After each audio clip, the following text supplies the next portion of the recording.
Hello, welcome. Scott, I think you muted. Scott, we can't hear you. Yeah, there you go. Nope, still nothing. Welcome, everybody. This is another high-quality Council on Future Conflict production. Can you hear me now? Yeah. Yes. Hey, there he is. All right. I don't know what. I had to restart my computer right before we started the show, so anyway. Sorry guys. Welcome to the show, Council on Future Conflict, episode 460. Trying to tool it up, Middle East Madness. Gentlemen, I hope your Christmas was great. Let's start the show. Sorry. Yo, how you doing, brother? You know what? I am good. I'm well and good. And I want to thank our show sponsor, Shield Arms, for this awesome glass that I'll be having my beverage out of. Nice. What are you drinking? Ginger ale there? What's that? What was that, ginger ale? 100%. It's just ginger ale. That's all. That's right. Clearly. Got me in trouble. She came out and she looked down here and shook her head at me. If I were streaming, if I was streaming the show from an airplane, then the answer would 100% be ginger ale. And by the way, it's not Boomer Scott is muted. Boomer Scott has a different microphone connected to his computer somehow. Is what the problem that is not connected to my computer. So anyway, thank you, Joe. I'm glad. Joe, I was watching. Holy cannoli! Well done, Hunch. There's a reason why I adopted that kid right there. Dropping the hammer early on. Thank you, brother.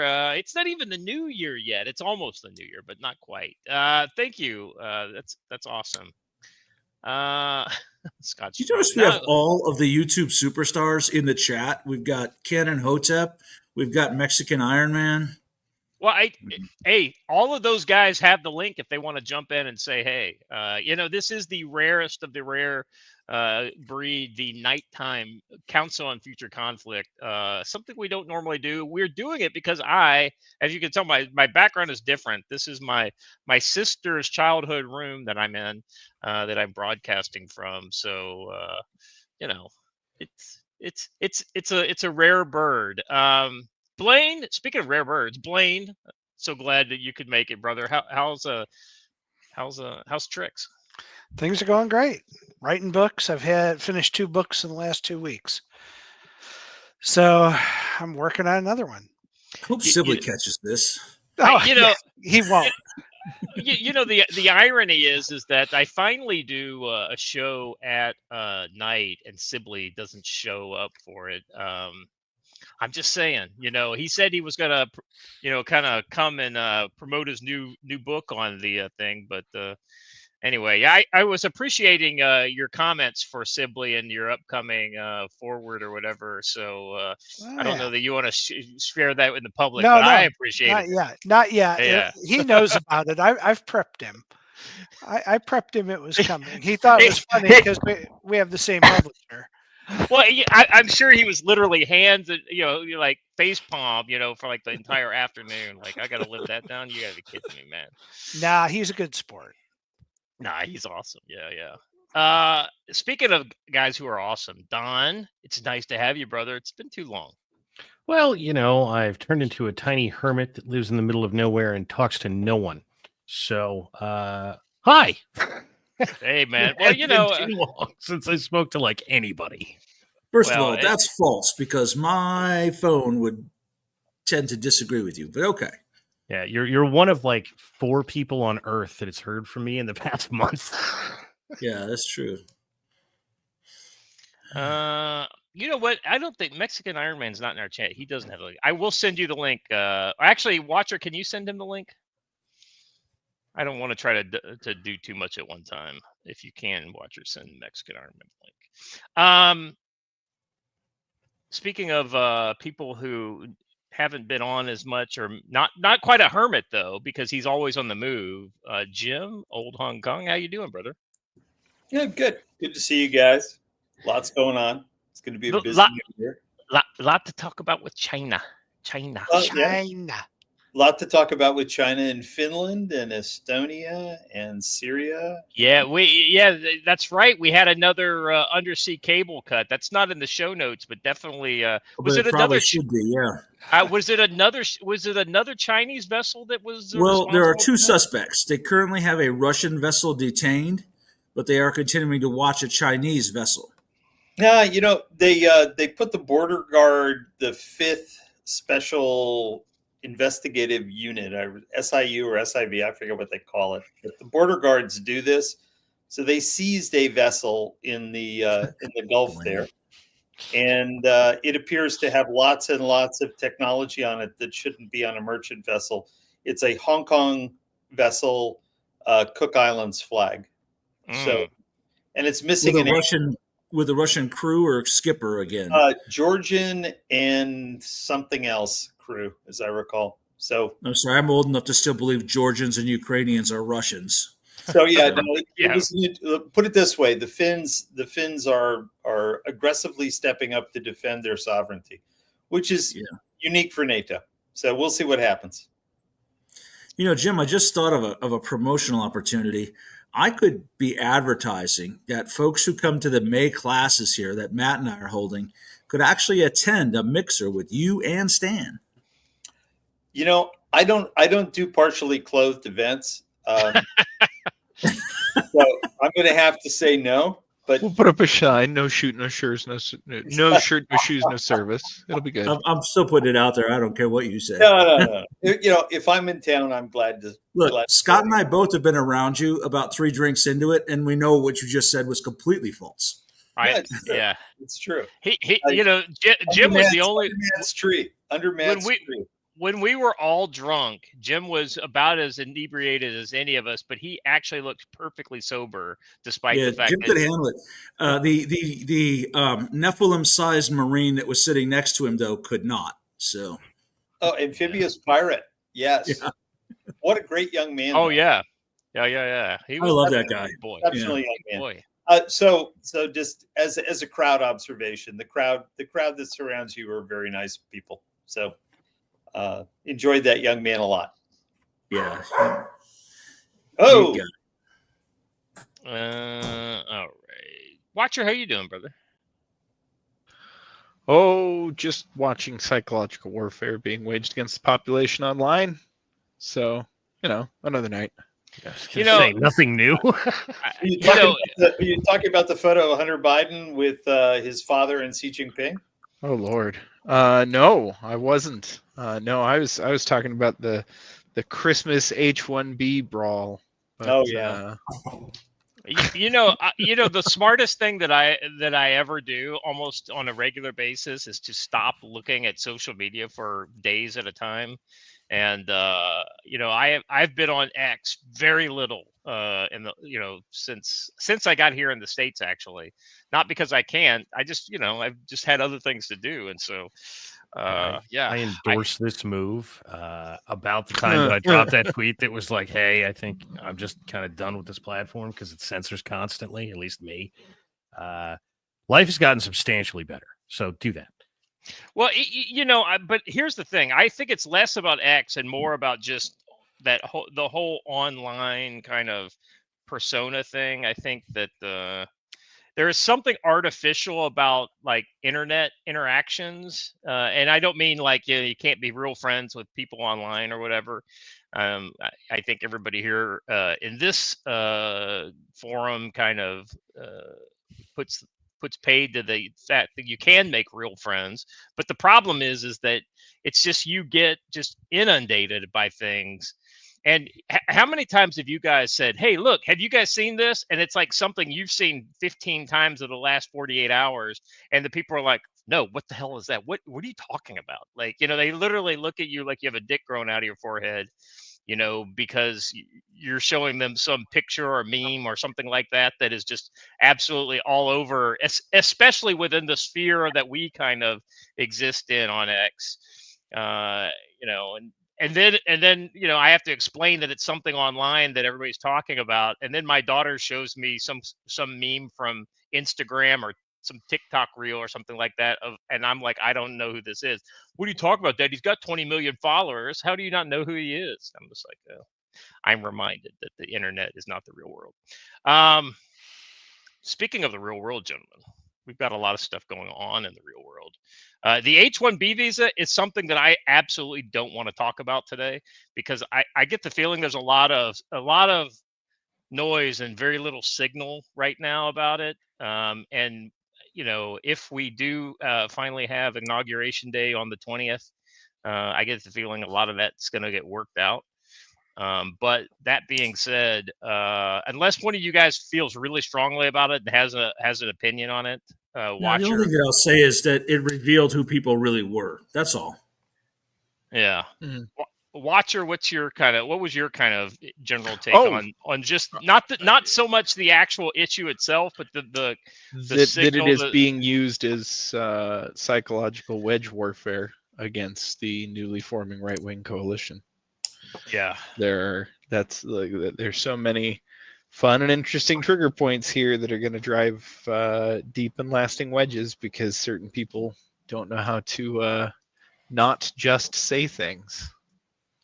But there you have it. Yeah. I am going to say I told you so, though. I am going to say. Because I've been ignoring all of this, what started this?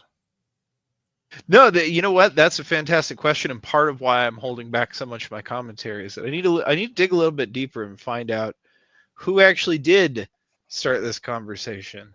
Because the way in which it was started almost seemed to immediately have been hostile. There was a lot of examples of it in a lot of ways.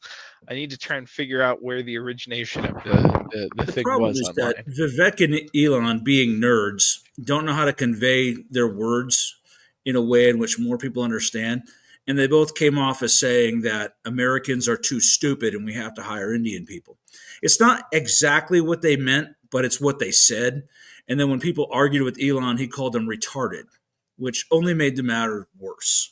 So yeah, and if you think about it, it's almost like if you wanted to create a wedge issue to drive between mainstream conservatives and the kind of the tech oligarchy that has rallied around Trump as their economic savior. This almost is a tailor-made issue.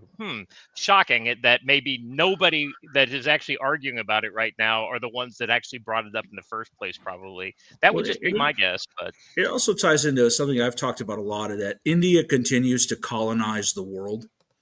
And if you don't believe that it's happening here, look outside of the tech industry and look at trucking. Go to truck stops, see who's running the trucks now. And it's not who you think it is. So, those are all H-1B visas. So. We had Scott, I see you talking. Yes. I can't hear you. I think that one's on you, buddy. Yeah, I can hear everybody, so that I know that that part is working. Can you guys all hear me? It's not just me, right? It is just you. Nope. We can hear it. Was it is just just you. me. All right. So anyway, I was just going to say, Joe, we had that discussion. What was about maybe 2 months ago, where I was like, listen, I'm just not seeing that. It's just not something that's on my radar. I pay attention to the news, so why am I not seeing this? So I since then I did a little homework, and I think it's happening, but I think the kind of root causes are interesting, and it's less like about hey, we're going to go and colonize the rest of the world. The problem is our country fucking sucks. I'm getting the fuck out of here. And oh, by the way, I've got 1.3 billion cousins that once I figure out a nice place to live, I'll give them a call and let them know. Right. Chain migration is a problem. Exactly right. And so it's like, I think that we need to pause immigration with some very, very, very strict, exceptions. I think we need to pause migration into America right now until we get our shit straight so that we can do legal migration right. But chain migration and anchor babies, these are two things that absolutely have to go away in order for us to get migration done the way it needs to. And it's ultimately not an easy, anchor babies is not as easy as people would like to wish that away, right? That's going to be a Hey, if anchor babies weren't a thing, we wouldn't be dealing with Kamala Harris. Well, hold on. Like the real establishment of anchor babies came under Clinton. You can just wish that away, at least if you sit in the White House. Well, you have to begin to assert the law. So, Right. so H-1Bs. Okay, full disclosure, I've been in the software trade.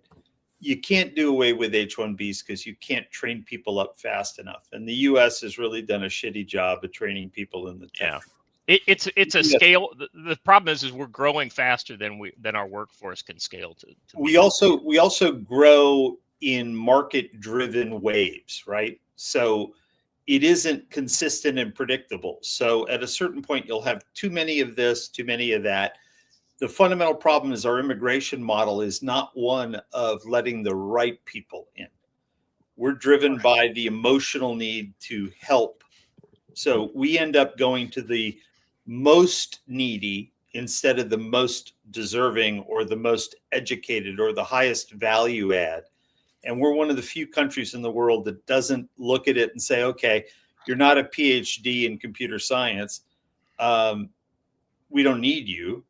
We actually go and look for the downtrodden and we bring them in by the millions under Joe Biden, Kamala Harris, and we break our system. And as much as we weren't going to talk about this, well, no, I got to tell you, I spent 3 weeks in India 5 years ago, and I actually saw garages that were set up as universities that you could spend about 5,000 American dollars and get a PhD in about 3 weeks. So all degrees are not the same. Yeah, when we say educated, there's this persona that, I hired a guy with a doctorate out of India. Well, he saved up his money and got it in a garage. And I'm not exaggerating when I describe that. And I talked to our guides that were there, and they were very clear about this is what we do. We get as many degrees and certifications as we can get so that we can get to the United States. That's and that's it. Like, there's no international standards for what a master degree is. And somebody pointed out that a lot of folks who claim to have a master degree from some other countries, not necessarily just India, but others, are actually the equivalent of a high school sophomore, right? It's a title you threw on something. It doesn't make it real. So early on in the tech wave, so 99, 2000, 2001, it was all of a sudden discovered that the premium engineering schools in India produced really, really high quality people. And so people would go recruit at IIT. There are multiple IITs, but getting good engineers out of India, and again, there is a meritocracy that occurs in the best universities. They're very good. But what ended up happening is it began to have almost a myth about it. And people would say, I'm going to go hire 10 PhDs in India. So the demand cycle of that got out of control. What we need to do is have a qualitative kind of mesh on our immigration plan. We need to say we need 50,000 of these, 10,000 of those, 100,000 of these. And for some reason, we can't do that because we're resistant to the concept of merit. We've become this place that looks at meritocracy and goes, oh, that's terrible. What about the underprivileged? And what about this? And what about that? So we've become wrapped around the DEI equation over the last 20 years. And we've forgotten about the national competitiveness. I really want immigration with the proper visas that, have earned their way in. The caveat is I don't want to pay them a quarter of what the market rate is because that distorts the economy. And we've fallen victim to that. And we've allowed this business of importing skills where they bring them in at 50 grand and sell them at 200 grand. And that's just not a mechanism for selection in my book. I think we're making a big mistake.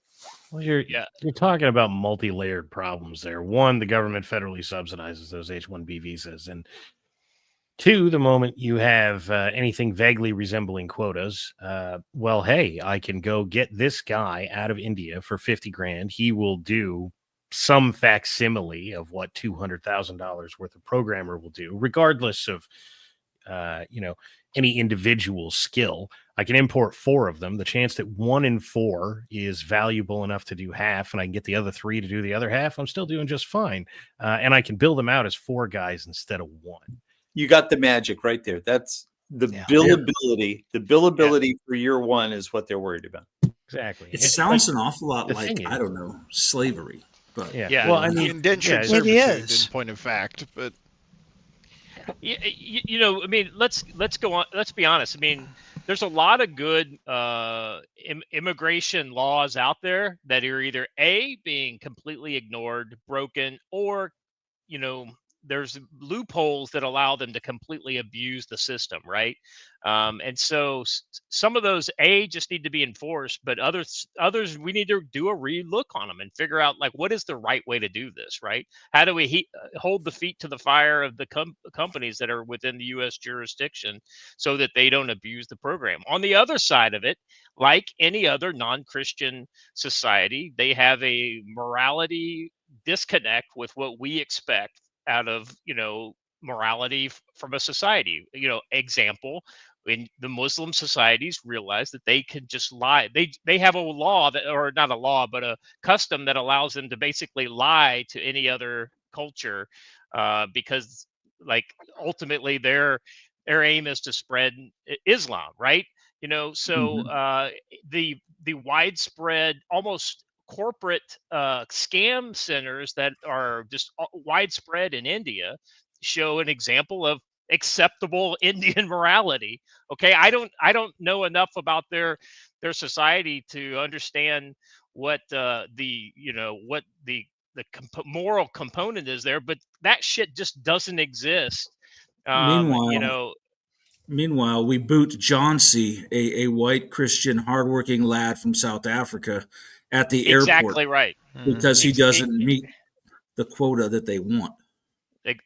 Exactly right. So we've got to crack I'm down. still bitter that they booted out my Biltong source out of the country. I'm still Yeah, but Scott hit the point earlier. You got to shut the system down right now.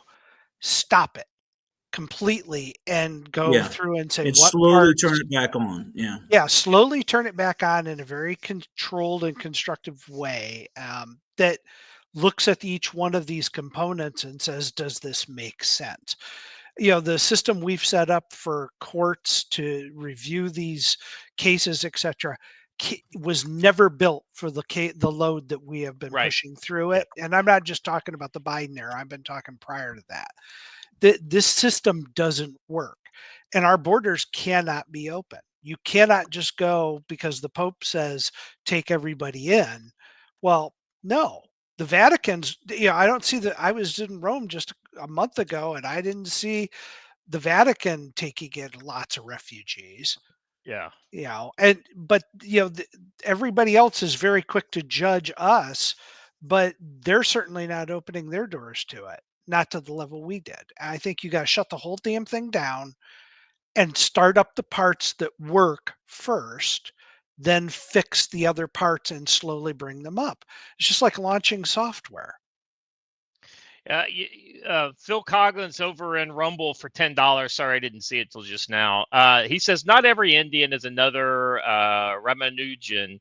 And then, and he literally just came across with another one.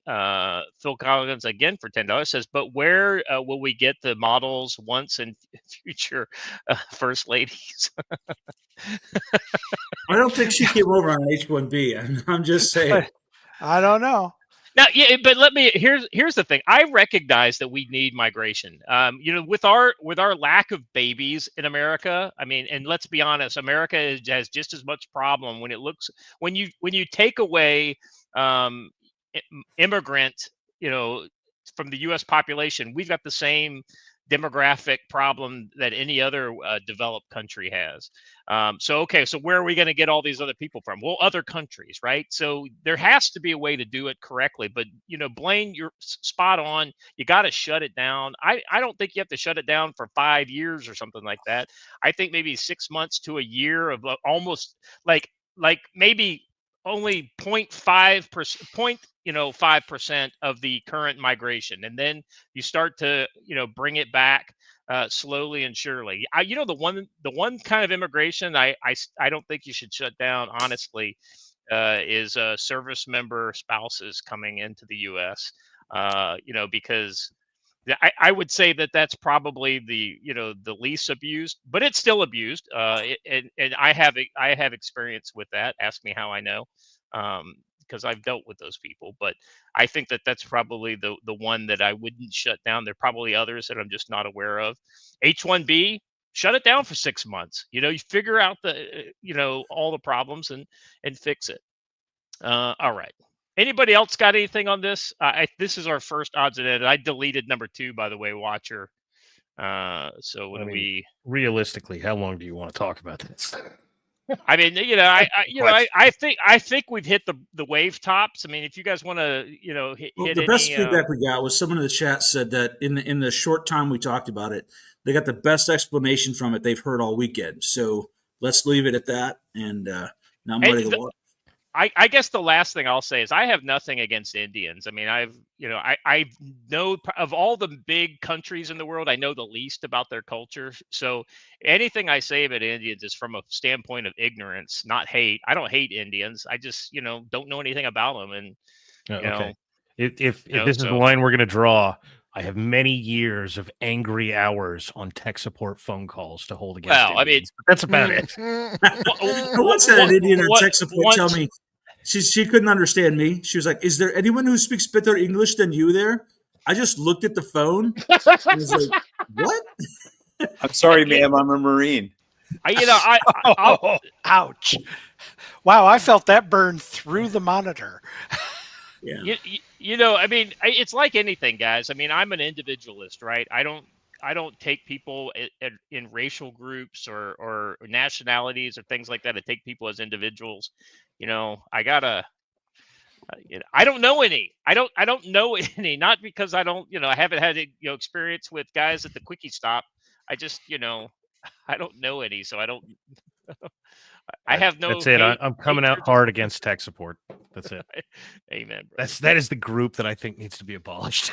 Though I hear India's getting out of the tech support business and it's going to other countries, is what I heard. They're being priced. Priced out, right? Yeah. Actually, I think the last tech support call that I made was like a Brazilian Sri Lankan. So yeah, right.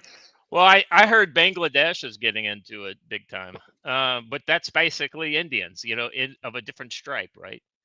I guess I shouldn't say that. I shouldn't tell somebody from Bangladesh that, though. Right. Random PNW guy 84 for $10 over in Rumble says, "Remember the 90s? We used to make fun of pandas for not screwing enough to save their species. Yes, we That's did. humanity right now." Yeah, if you want to give Elon credit for something that has nothing to do with a company he started, that would be one. He has been on the baby, and he has backed it up with his own actions. So you gotta love that. I don't know that that's something we need to celebrate. I mean, we need to have more babies. I somehow absolutely has agree with 9 different children with 10 different women. I don't even know how he pulled that off, but exactly right. I thought he had. It's anyway. Pulled that kid out in the middle and put it a different woman. That's how. Well, the problem, Joe, is that I get the feeling that the names are the least of their problems going into the future. So, all right. Guys, let's jump into our next odds and ends here. So 50, Joe, I thought you would appreciate this because when I was reading through this, I was like, wow, Joe was talking about that. Wow, Joe was talking about that. Like Joe, this is a Joe was right article. So this article is titled 15 Go Facts get your wife, Joe. Go get your wife. I know, right? She's in this room. She's already rolled her eyes at me twice. So. 15 facts about the growth of crime in the U.S. that will blow your mind. And now, let's be honest. We talk about this kind of stuff a lot more, but I just thought this was interesting and worth kind of coming back to. So the first one, Joe, right off the bat, the number of shoplifting incidents per year is up 93% compared to pre-pandemic. It's almost as if this has become a national emergency, a national thing, organized. Almost like announcing that you're not going to prosecute it anymore. made people do it more. I don't know. Call me crazy. It's almost as if like a new administration comes in and the world fucking changes. Like, how does that happen? Yeah, crazy. It says the average number of jumped 93% in 23 compared to pre-pandemic times, and monetary losses have risen 90%. Yeah, I thought this was, this kind of goes back to the whole organized retail crime that we talked about. This is both a migrant connected phenomenon, getting back to migrants and the problem with migrants. Joe, could you just briefly explain how that connects directly with these foreign organized crime groups? It happens in two different ways. One is Eastern European and the other is South and Central American. What happens with the South and Central Americans is that you're brought in exchange for a certain amount of time working the road as part of a shoplifting crew. That's how you pay off your debt to the coyote, is you travel the country and you go and hit all the small stores shoplifting, and the group benefits from it, not you. You're just paying off your debt. They end up selling that stuff at 50 cents on the dollar on the street and make money.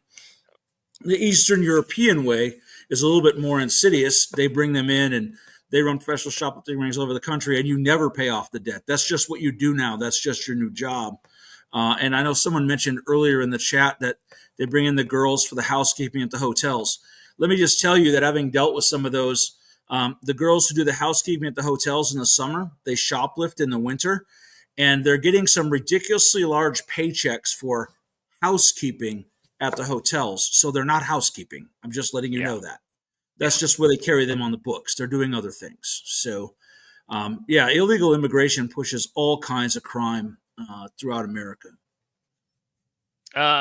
Peanut Seeds Helicopters for $2 said, I want to make it clear to the feds, I never talked to Don. That's important. Good to know. Speaking of crime statistics, number 2 here is that the Bakersfield, California is the car theft capital of the country. I did not know that. Look, man, having been through that shit stain of a desert hole several times, not surprised. Well, that's one of those kind of places that's in the middle of a lot of different places. And so I wouldn't be surprised if a lot of that isn't targeting cars being transshipped through there. I mean, that's very Gone in 60 Seconds of you, but also it's just Bakersfield. Yeah, Bakersfield is just awful. It has the best Indian food in the valley. Just FYI. Isn't that where the Manson family used to hang? For a while, yeah. Let's see. And then Denver, Colorado is closing on Bakersfield. The rate of car theft has increased 37%. But they said that don't worry about that. 90% of those are Hyundais. So, so no one missed it. Kia boys. Okay. Yeah. Also, Pueblo, Colorado has increased by 47%. So when it's clearly car theft is a thing nowadays, and I don't know if there's a reason for that. Maybe it's because cars are fucking expensive nowadays. The cars are generally used in other crimes, right? Yeah. If I'm about to go and take over an apartment complex, I'm not going to roll up in a car registered to me. As a random example of a crime you can commit. As a random example, I pull out of my hat in Pueblo, Colorado. Yeah. or Aurora, Colorado, just right down the road. Let's see. According to the FBI, more than 14 million crimes are reported in America each year. And that's a lot of crime. I mean, let's be honest. It says here that more than 16,000 state, county, and city, university, college, tribal agencies covering a combined population of 94.3%. They submit data to the UCAR program, and that's what is it? The National Incident-Based Reporting System. So, I mean, that is a lot of crime, and it's just going on constantly.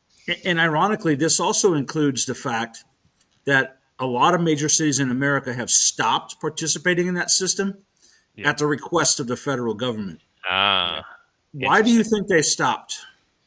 Yeah. Why do the government wanted them to stop reporting some of their crimes to them? It was getting because the numbers were that bad.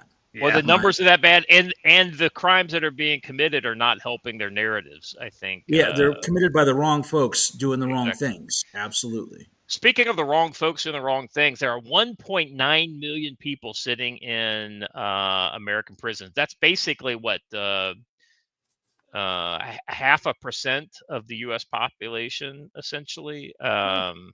It's right about 2 Wyomings, if it makes you feel better. No, that's true. Let's see. Let me go down here. The U.S. has the largest prison population in the world by a wide margin. So I guess there's a couple. Either we have problems, or we have more efficient police and court systems than most of the world, which is probably a little bit of column A and a little bit of column B. Yeah, I was gonna say you should take that either out of there. Speaking of criminals, oh, Andy's gone. Look who it is, brother. How you doing? Oh boy.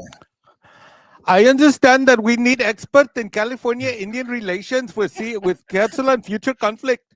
I am Mexican Iron Indian man, and I have lived in California amongst these people that are in hot debate on the internet. And I got to say, I do not like this damn thing. Oh, Mike. Ironically, we talk about car theft and organized retail crime, and Mexican Iron Man shows up. Joe, you need a subject matter expert. And if you're going to talk vehicular crime, I'm the only Mexican in this chat. I'm here, baby. And then, of course, we get a deport right on the screen as soon as you pop in. You cannot deport me with my H-1B visa, damn thing. That's right. That's right. You know damn right. I was recruited right out of Stanford with my Mexican Indian attitude. Is that the Stanford in Hajib's garage in Rajpur? No, you know I graduated from Stanford, don't you? You don't know that. I know that because I've seen you not be a YouTuber on enough streams. It's like you got to throw that around when you're on with Valiant Renegade just to show him how much smarter you are than him. Yeah, it's tough to get people to stop talking. Anyway, sorry to interrupt the stream. Sorry I'm late. I got the link earlier, but I wasn't home yet. But I'm home now. So continue. You're good, brother. I appreciate you being here. This is the rare evening show for the council, so I want to give the opportunity for people who normally aren't available in the morning. So thank you for jumping in. All right, moving on. According to the FBI, there are 33,000 criminal gangs operating inside the U.S. today. Joe, 33,000.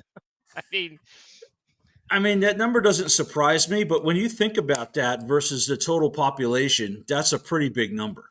It is a big number. I mean, like I remember hearing the statistic back in the 80s when the Bloods and the Crips were like all the rage in like 87, right? I remember hearing there are 70,000 gang members in like LA, right? LA gang members. And I thought that blew me away. But, 33,000 actual, because every one of those, let's say every one of those gangs has what, 10 to 20 members. I mean, a lot of them have a lot more than that. But I'm just saying, just trying not to get crazy. That's a lot of people.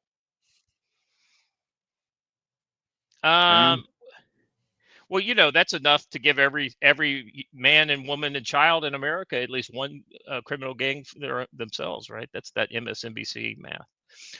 Don Peterson for 999 says, "Good to see a full council." Yeah, it's been too long.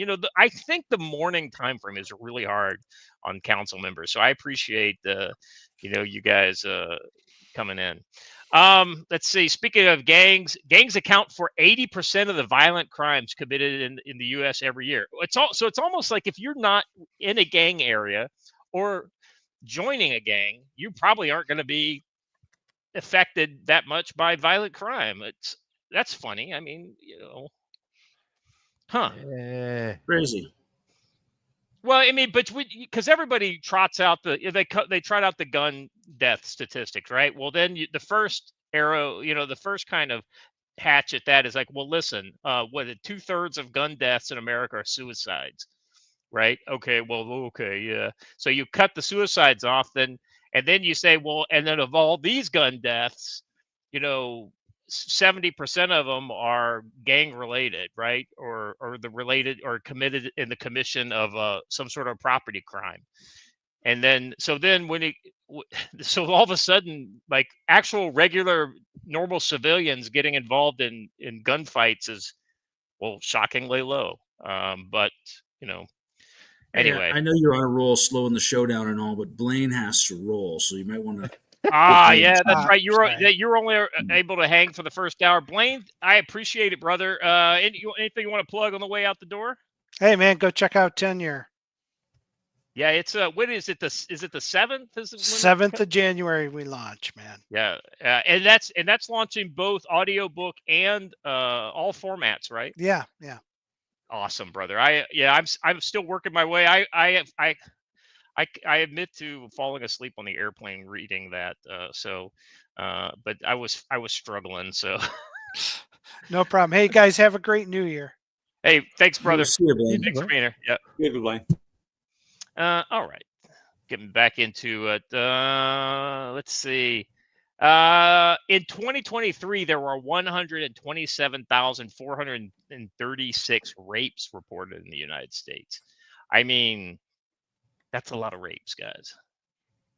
But the key there, I thought, is reported. Yeah. What's the conviction number? What would you guess? 10% maybe? If that. All right.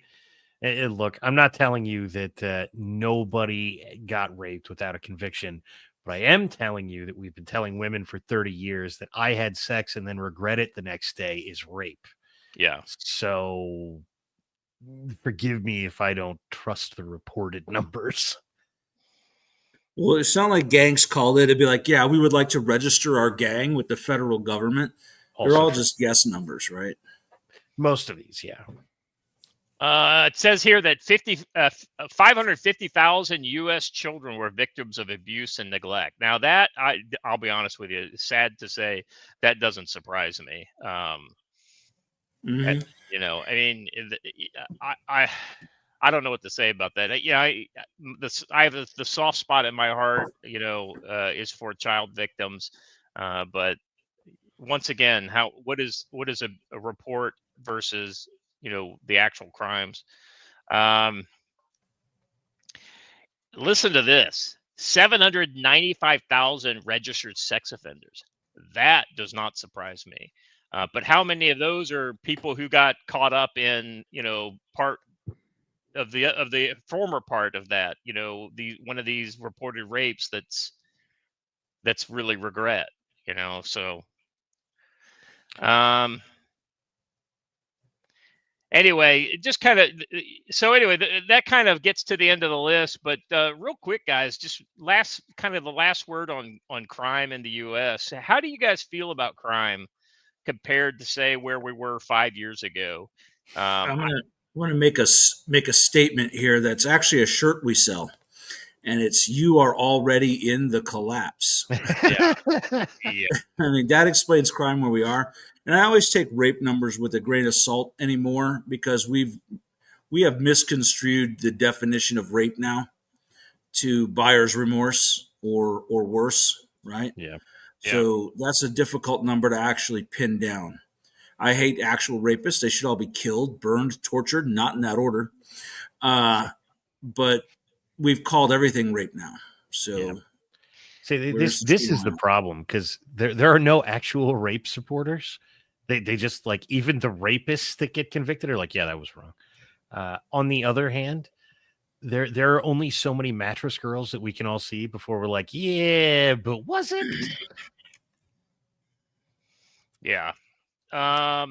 Phil Coggins for $10 over in Rumble says crime victimization survey is always the most accurate of FBI numbers, and that hasn't changed, unlike their reporting system. Yeah, I mean, so there are some interesting kind of variations in the numbers. Joe, for me, the thing is not so much that I have a feeling that crime is going up or down, because I think it's going up, but that has everything to do with, I think, other things that are happening in our society. There was a lot more of this kind of like shit like that didn't happen when I was a kid kind of crimes going on, like whether it's these mass retail theft operations, or it's the, city shutdowns. How many of these city shutdowns happen, like the street shutdowns or whatever, where it's basically a riot but there's no crime. Street takeovers, yeah. Yeah, street takeover, where there's, hundreds of people are committing crimes, but nobody gets arrested. Nobody gets, it's basically And just those clear aren't out. making their way into the average crime reports. They get reported as a few burglaries and a couple of shootings. They don't get reported as what it is, a riot, because that's what it actually is. So.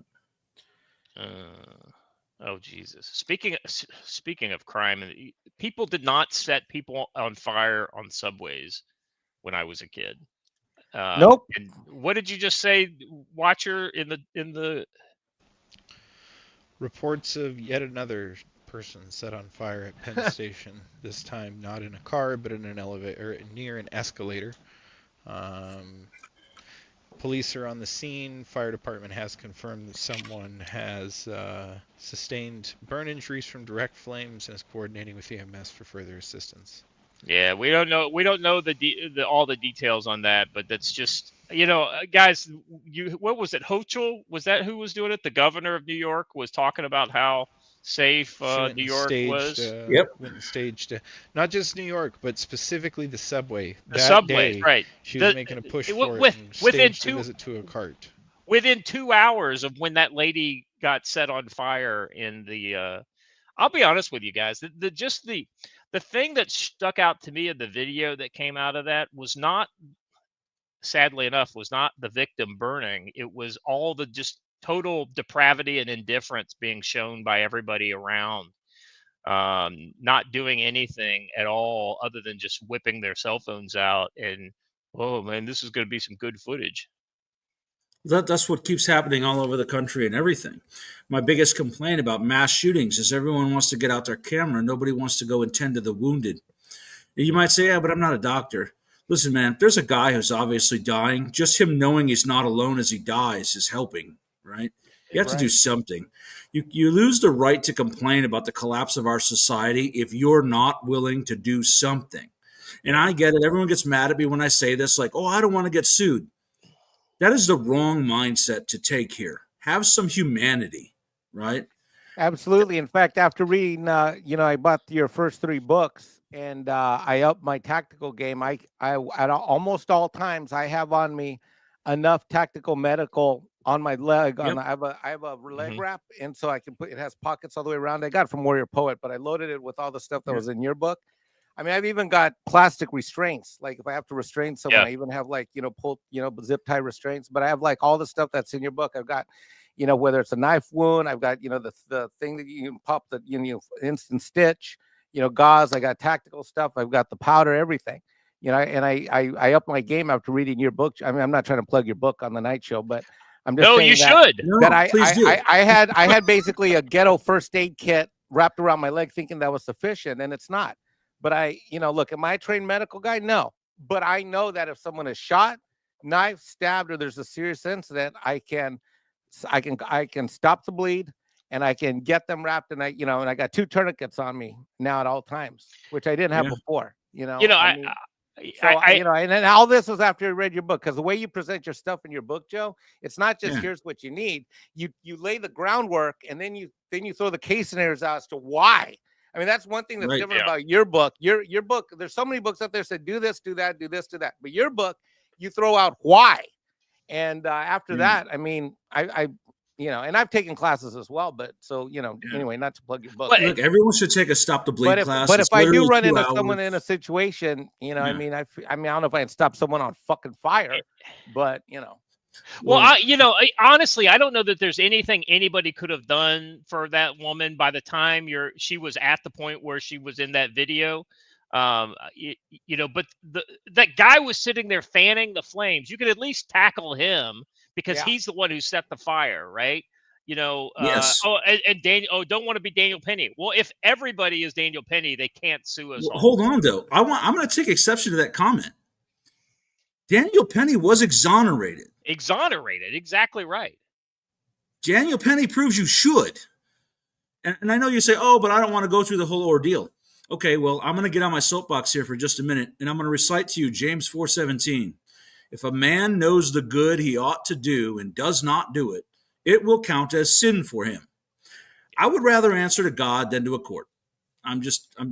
I'm just saying that, right?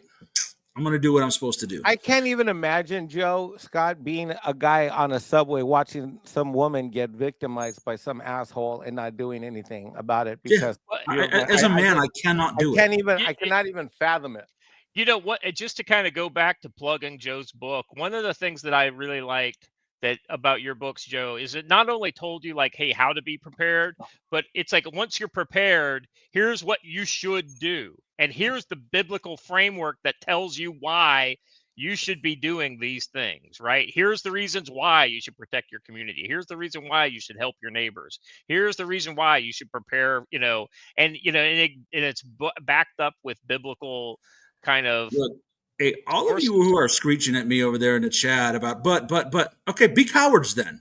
But you have to stop complaining about the collapse of your society. I'm sorry. Here's the other thing, right? If you're not in cities, then you will never be in the position of Daniel Penny. So maybe just if you're not ready to live in a city, live outside a city. I think that's probably a smart idea. I advocate for people not living in the cities. But if you're going to live in cities and if you're going to try to live your life with a biblical framework, you're going to put yourself in the position of Daniel Penny every time. I mean, that's just the way it is. And that's the difference between courage and cowardice. And I'm not calling any of you guys cowards in the chat. I'm saying if the shoe fits, wear it. No. I'm going to, because here's the thing. We all want to talk about how ready we are and how prepared we are. Yet you all are literally saying, but I'm not going to help anyone but myself. And that's not what you're called to do. And that is living in fear of your government. You can say it's not all you want. But we all claim to be here because we want to stand up and take a stand for our rights. And yet you cower at the chance to protect another human. I'm sorry, but that's not right. But here's the other thing too, right? I have the same worries that everybody in the chat has. Like I would worry when I'm sitting here, by myself. Well, I would get in trouble maybe if something like that happens. But if I saw it happening right in front of me, I couldn't not get involved. So it's I can bring the woman in from the other room who will tell you countless times that we have both jumped out of the cars to go and help people in a bad situation. It's never turned out bad for us. Yeah. I just can't not do it. That's just not me. If y'all want to, go ahead. Squishy Hunter for $5 said real quick. Let me say this, and then we'll get to you, Don. Leaving these godforsaken household of a city is the best thing that my wife ever did.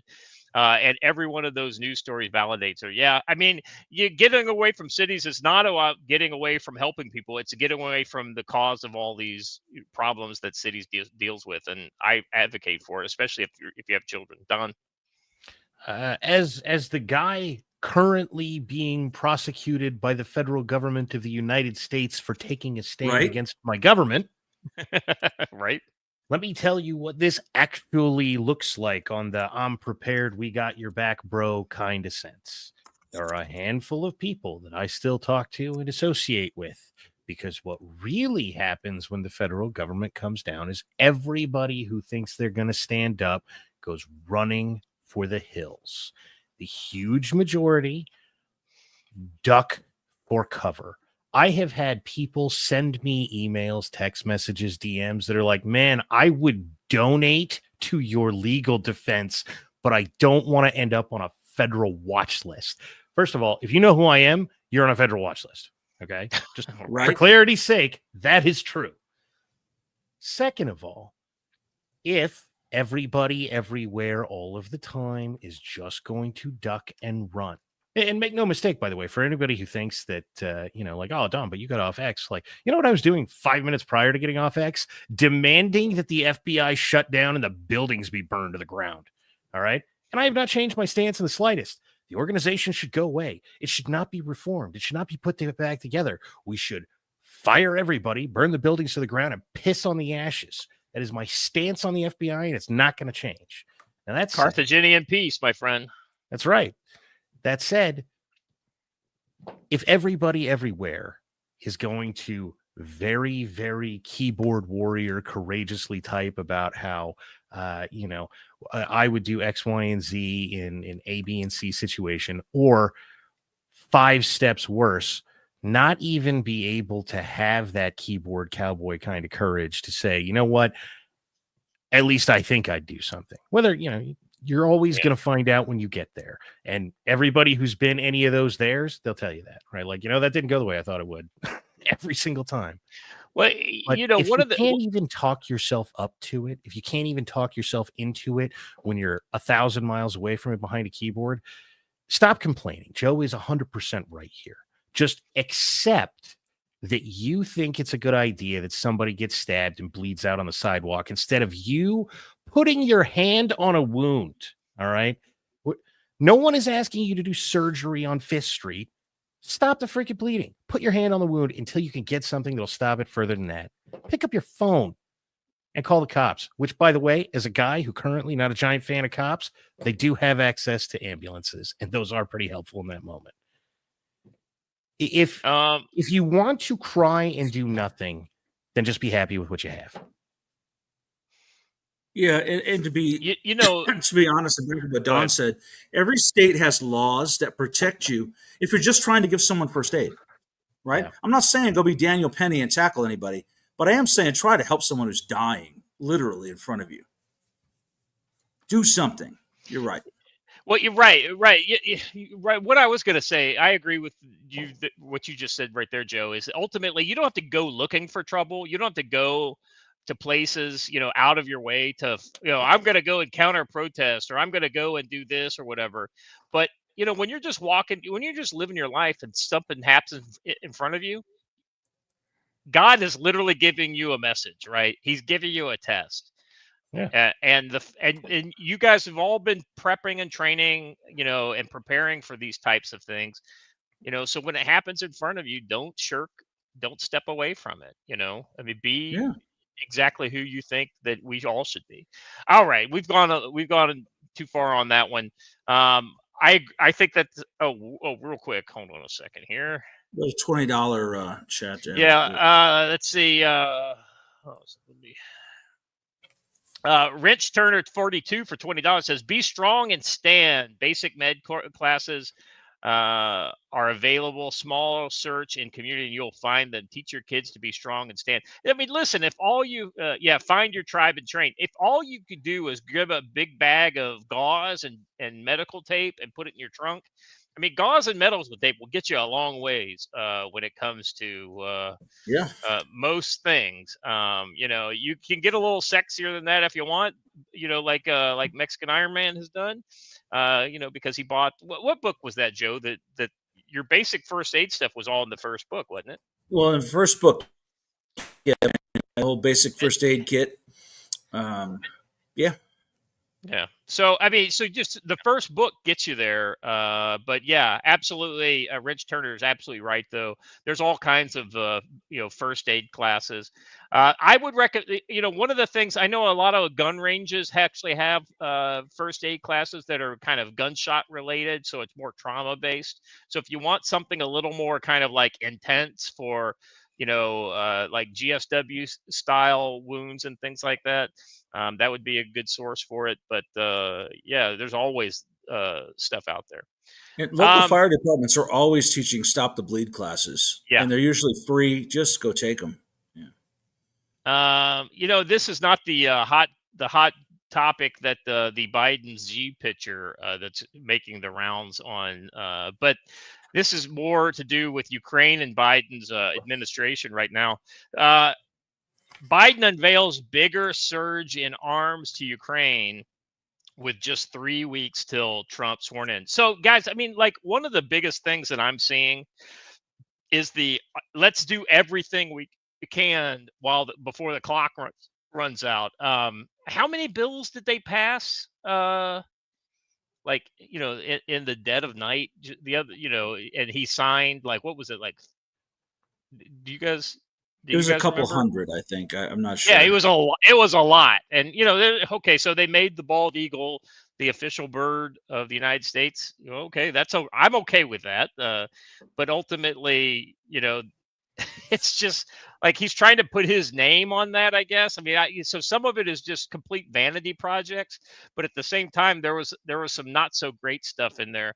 And one of the things that he's doing before the clock runs out is trying to transfer as much ammo from the United States government. This is all that aid that you heard about, the money, right? He's going to give like another $1 billion or whatever of aid to Ukraine. Well, a lot of it is in-kind support via U.S. arsenals to Ukrainians. Let me hit this article here. The last week has seen a sustained major Russian attack strikes involving drone and missile barrages targeting Ukraine energy infrastructure. This followed a Ukrainian drone strike on a Russian residential building. Yeah, I forgot all about that. That was pretty gnarly looking. Did you guys see that? That drone that I mean, it's terrorism, right? It's terrorism when Russia does it, but it's a tactical strike, I guess, when Ukraine does it. I guess it's all about who's paying I guess I for did it. see that. Yeah, It's a freedom rocket. Yeah, a freedom drone, my friend. A freedom drone attack.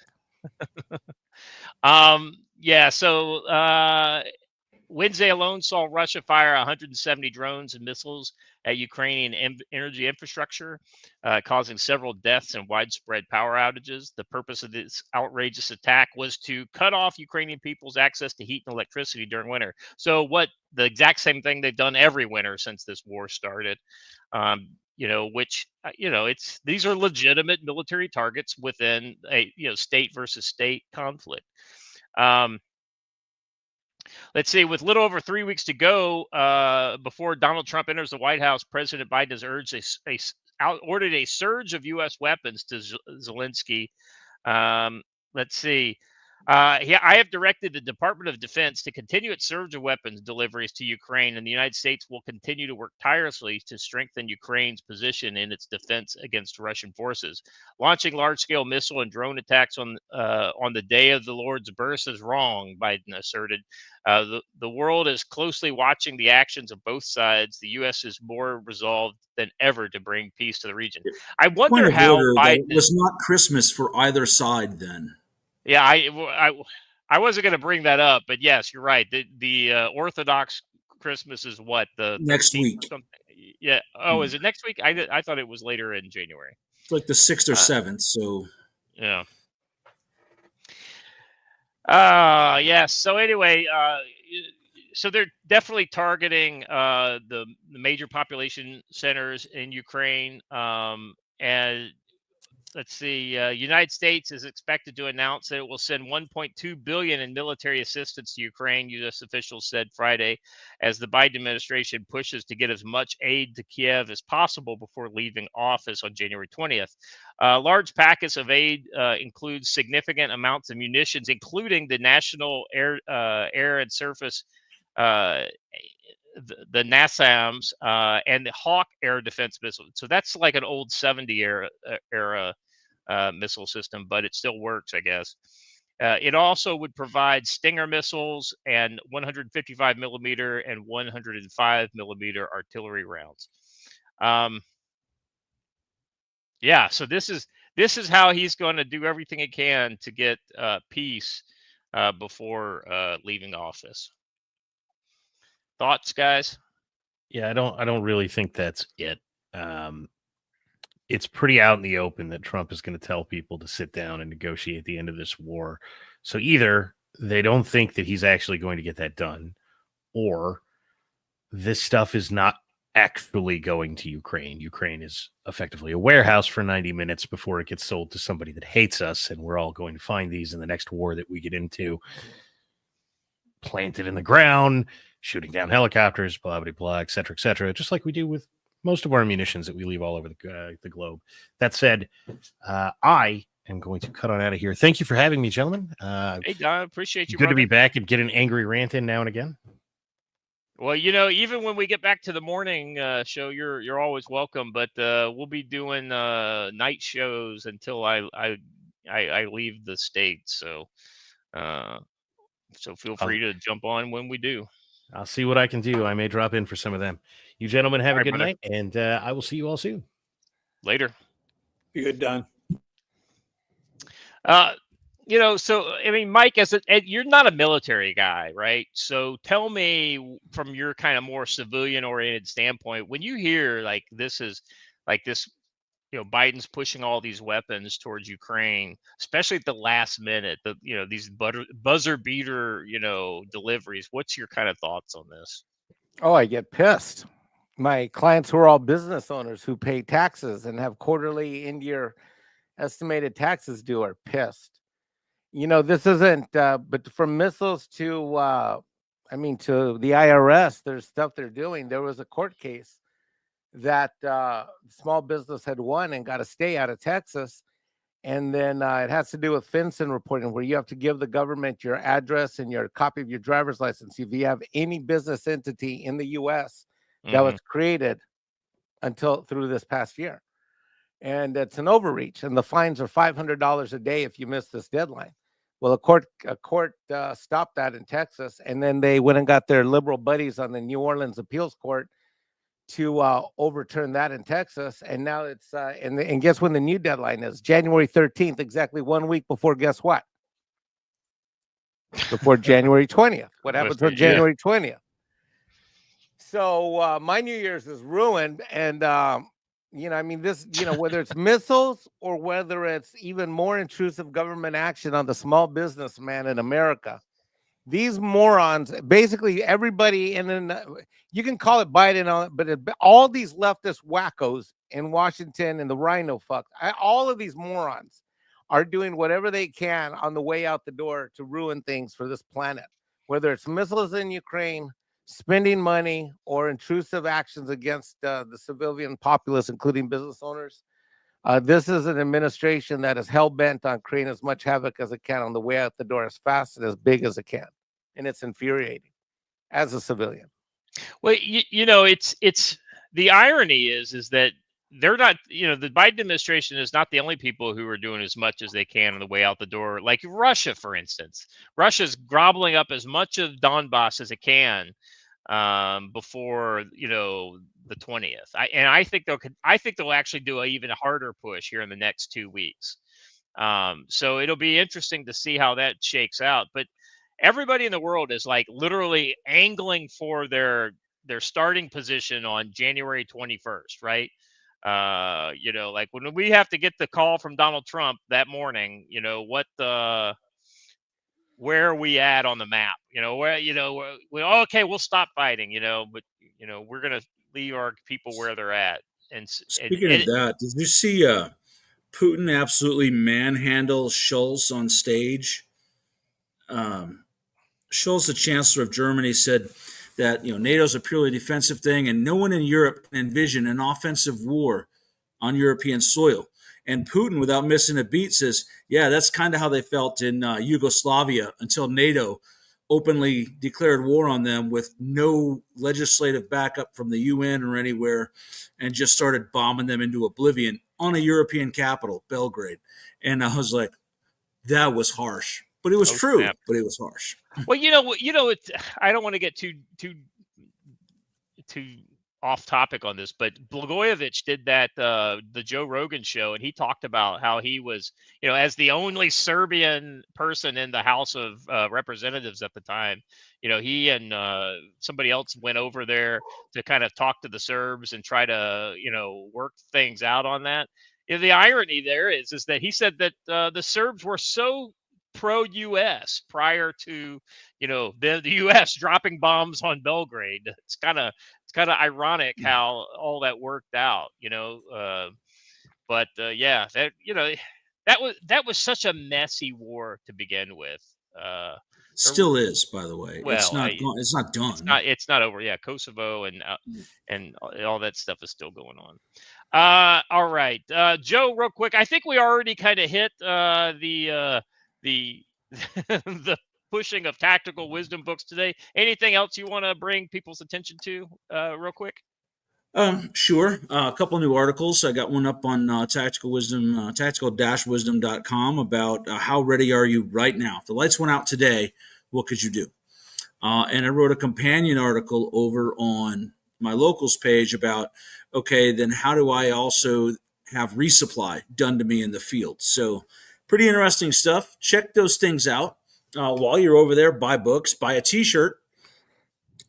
Keeps my wife busy at night. Let's have her make some T-shirts. That way, I don't have to watch Hallmark movies. So buy more T-shirts so that I don't have to watch Hallmark movies.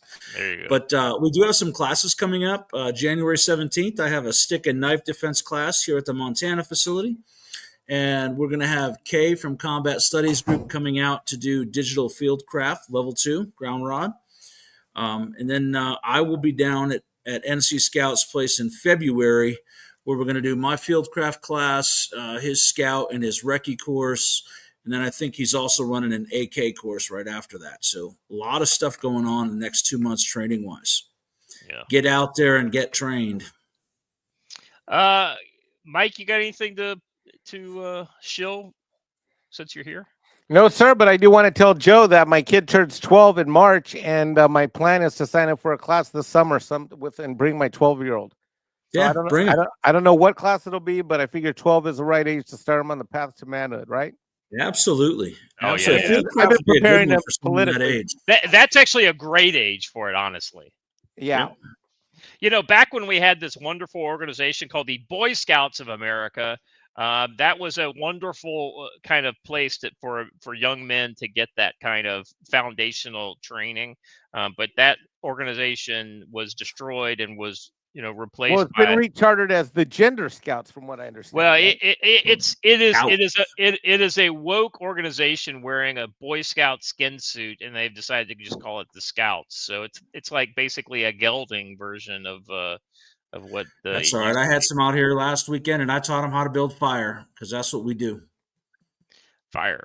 Okay. All right. Real quick, let's jump in. We've got to talk some China stuff. We've got our man from Saipan here, Jim, here to. I don't think he's from Saipan, but okay. Well, yeah, man, it rhymes with Saipan. I just roll with it, Joe. It's China bans rare earth minerals. Okay, so this story is a little old. Watcher, the number one story. It's not the one we have on the screen, though. I know, because Watcher goes off of his tabs. He doesn't go off the actual notes.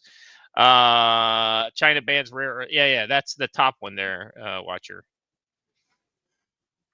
Yep, you got it. So this is a little kind of history because this story is about a month old. So I'm not going to sit here and read through it, but ultimately China has started actually ratcheting down access to U.S. on certain rare earth metals that are, oddly enough, very important in the construction of military equipment. Jim, this is something they've been talking about and doing to a lesser extent for a long time, but these recent kind of sanctions, I guess you could call them, are pretty big. Yeah, they've been planning this for decades, right? So they target certain industries and they identify them and they create capacity, and then they dump it and force all their competitors globally out of business. And it's a strategy, and they've been very successful at it. So we're gonna have to pay the piper and begin mining and refining ourselves. So it's dirty business mining. And we're going to have to do it in North America. We're going to have to do it in Europe again. So it's been a hard comeuppance for Western governments who were very environmentally focused and forgot about the concept of national interest and strategic positioning. Well, and this kind of goes back to what we've been saying for a long time here on this channel, where we need, if there's ever a need to push domestic industries, national security is the best reason to do it. Specifically in the case of what we're talking about here with we're talking about, let's see, I just had it up here. Gallium, germanium, antimony, and the so-called super hard minerals to the United States would be halted immediately on the grounds that they have dual military and civilian usage. So, I mean, they're clearly looking at that, like, for instance, the gallium nitride, gallium radar systems, like all the advanced radars uses this gallium as a major component. There are a lot of other metals, rare earth metals that fall into that. I mean, Jim, my understanding is that with a few exceptions, America literally has all of these metals in abundance. We just have to decide that we are okay, with actually extracting them. Yeah, it's a dirt.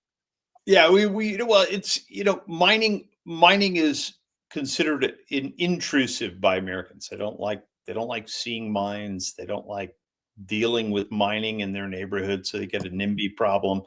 But also the federal government is schizophrenic about it. So we tried to reopen a rare earth mine in California, right on the border with Arizona and Nevada.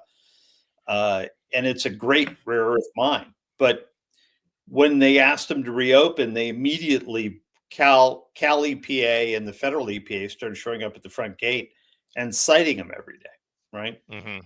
You can't run a mine and operate under the rules that are in place, especially in the liberal states like California.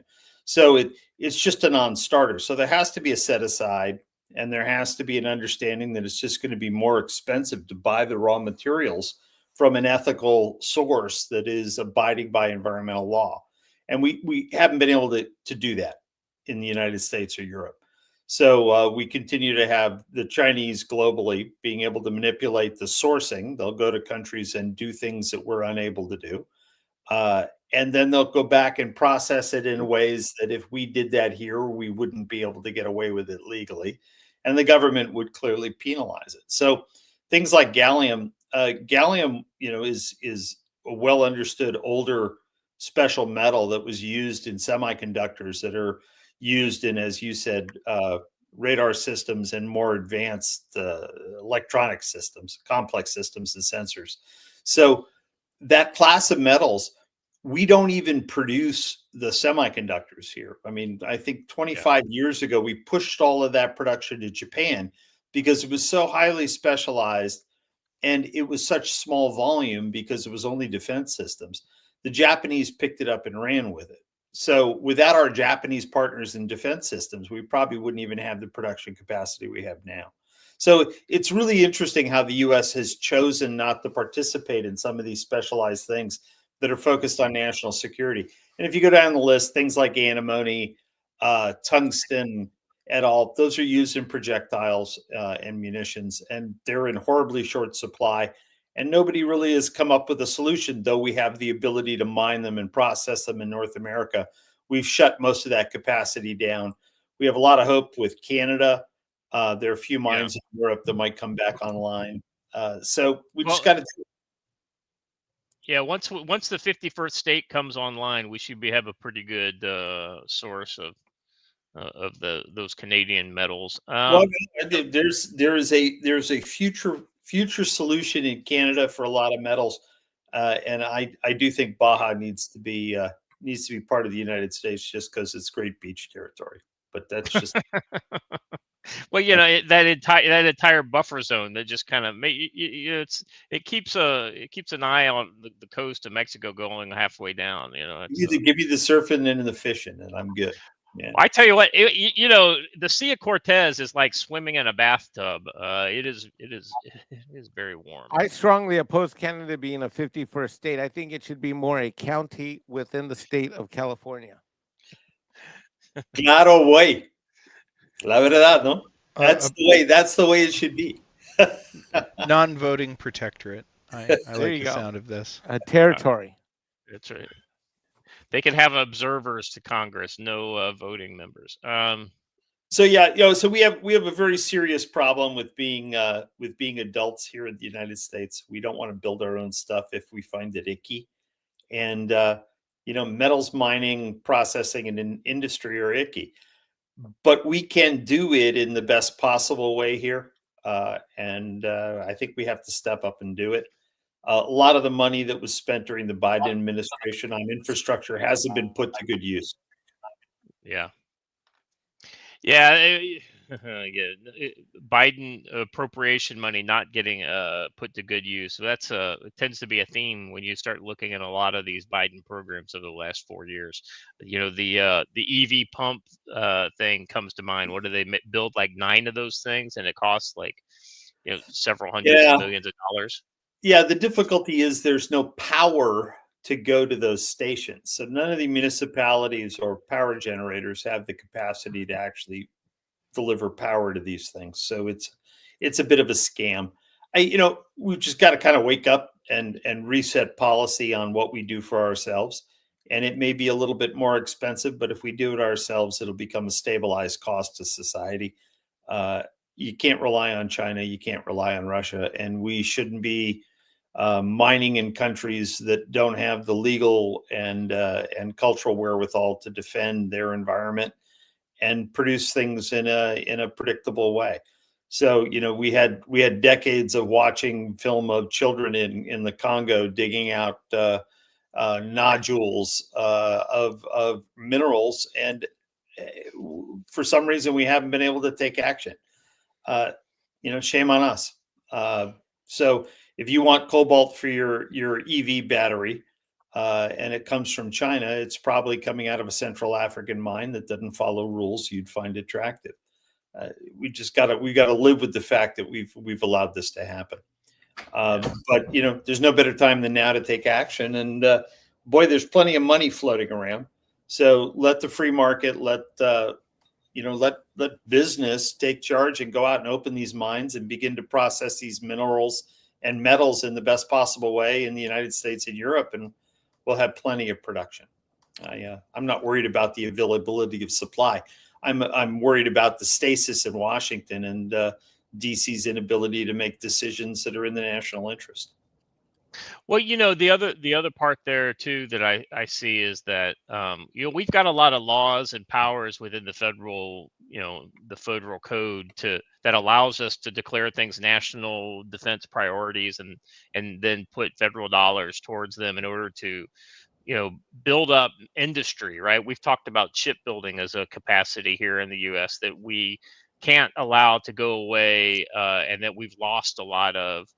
And foreign competitors build the civilian ships that we used to build, and that was that kind of excess capacity for military production in times of conflict that just doesn't exist in the U.S. anymore. Yeah, we have no nascent capacity. So yeah, shipbuilding. I mean, Korea took over a great deal of shipbuilding in the 80s and 90s. Did a great job. Japan had it before that. China's now taken it over. We're watching China knock out those amphibious ships. There are going to be 3 that are going to launch in the next couple months. We just don't have that ability anymore. We let it die. And when you let an industry like that die, you can't turn it on. It's not like we can pick up a phone and say, hey, build me 10 new ships, right? So you call NASCO in San Diego and said, I need 10 new oilers. Not going to happen, right? Yeah. 10 new oilers. 10 years. Right? That's a good segue. So this is not us talking about a conflict that's actually going on in the world. This is us talking about the tools of future conflict, because I forget his name, Joe, probably because he's not worth remembering. But the guy who's always like, "Oh, the sky is falling" when it comes to China, right? Gordon Chang. Gordon Chang. Gordon Chang must be having a field day this week with all the kind of the hits that keep coming out of China over their new capabilities that are going to put the nail in the coffin. Gordon Chang is the Peter Zehan of the Nancy Pelosi's, I guess.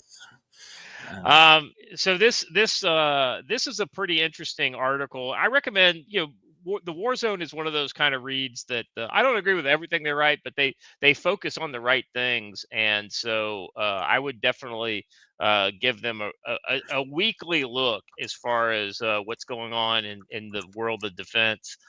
China's Monsters Type 76 amphib assault ship seen like never before at launch ceremony. The Type 76 is unlike any other big deck amphib warship, featuring a catapult for launching advanced unmanned aircraft. Joe, tell me why this ship should worry people who care about things such as force protection. 2 things. First of all of our LPDs, which this is, don't have catapults. They only launch VTOL aircraft, right? Vertical takeoff and landing. So catapult enables them to project heavy fighter bombers off. This is also an electromagnetic catapult, which we haven't been able to make work yet, but they have.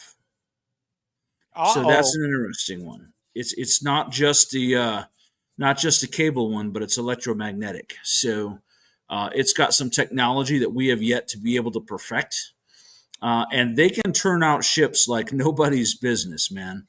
Once they have the basic type down. So this will probably do some sea trials, and then they'll start production of these. This is a big deal. It's bigger than our LPDs, and it has those two capabilities, electromagnetic launch and a catapult, that ours do not.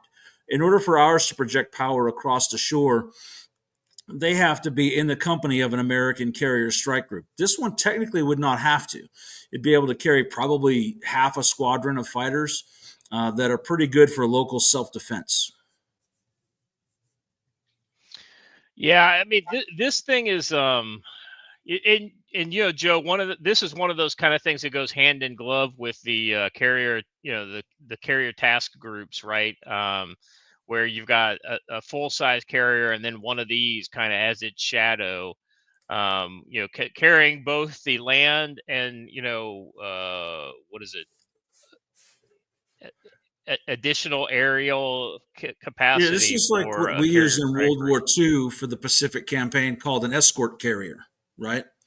Yeah. You have your full aircraft carriers, and it had what was called an air defense wing or defensive fighter aircraft. This one can defend itself and get it out there. And listen, for all you guys who are joking about Chinese shipbuilding, there's two different kinds of Chinese shipbuilding, civilian and military. And their military shipbuilding is legit, right? They're pretty solid ships. So. Well, I guess we have actually fielded the EMALs. That's the electromagnetic system, but they're still like really unreliable. It's not. It works, but it doesn't work the way it should. Well, and we don't know that theirs works. We just know that this ship has it. So we will see. Well, like many things from Temu, it looks cool on the internet, but once you get it, maybe it's a little different. And let's be honest, that's a joke, Jim, but back me up. The Chinese military equipment really hasn't covered itself in glory, when it's encountered real world situations. So the Gordon Changs of the world may want to, slow their roll on the death of Western military hegemony. But ultimately, this is a threat because this shows you where China wants to go, and damn it, they're going to get there as quickly as possible. As far as it being improved technology, they've got hypersonics that work and we don't. They've got anti-ballistic missiles that work and we don't. So, So interesting things. Yeah, it's one of the things when you have a party that controls everything, right? So you have a central government that can set a strategy, and they produce something. They produce a weapon system, and it works 60% of the time. They're not going to go lop heads off, right? In Washington, there would be 10 years of repercussions and litigation, and the government would turn on the prime suppliers and the people who did the procurement. In China, that it would just be quietly dealt with, and they would cycle on to another program, right? And so you've seen a lot of people get put into party discipline. So the head of the rocket forces, a lot of senior people are going away. The assumption is they're corrupt. And the assumption is these programs aren't as perfect as they may appear, right? Okay. But there's so many damn programs. And there's not just one of these. There are going to be 3 of them that get delivered in the next couple of months. So what the Chinese have done is they've gone full bore to producing volume of ships, volumes of aircraft. We saw the new aircraft types that came out in the last couple of months. They're pushing the edge of the envelope. So even if they're not perfect, they're interesting and disruptive, and they create fear and uncertainty. And then in the minds of procurement people in DC, it drives the next contract. So we've seen some really interesting tells of late. Joe Biden gives away $1.25 billion in munitions in the last couple of weeks of his presidency. And you were talking about the fact that it's kind of old stuff, right? Hawk missiles at all. Yeah. So what they're doing is clearing the warehouses out. And then they can go to the bosses in the Pentagon in the next cycle and say, hey, the larder's bare. We got nothing. You got to give us billions of dollars to make the next stuff that we put on the shelf. The difficulty is we don't have the raw materials and we don't have the capacity. We're short on SM2s. We're short on SM6s. We're short on every aviation delivered munition. We're short on small arms munitions. Go down the list. We're short on everything. And so the defense establishment's going to go in and say, hey, we need everything. You got to give us lots and lots and lots and lots of money. And Trump's going to look at them and go, I'm sorry, perhaps you don't understand you've lost your jobs. You guys are all going away. And we're going to replace you with a new generation of people. The difficulty with that is it doesn't solve the problem. We've got to change the way we procure, and we've got to improve our ability to supply our own requirements. And we're just getting started. And it's a 5 or 10 year process, right? And we're not very patient people. So we're going to be really nasty to our politicians 24 months from now, because it's going to be really hard to turn this ship around. But we've got to do it. It's a national strategy requirement.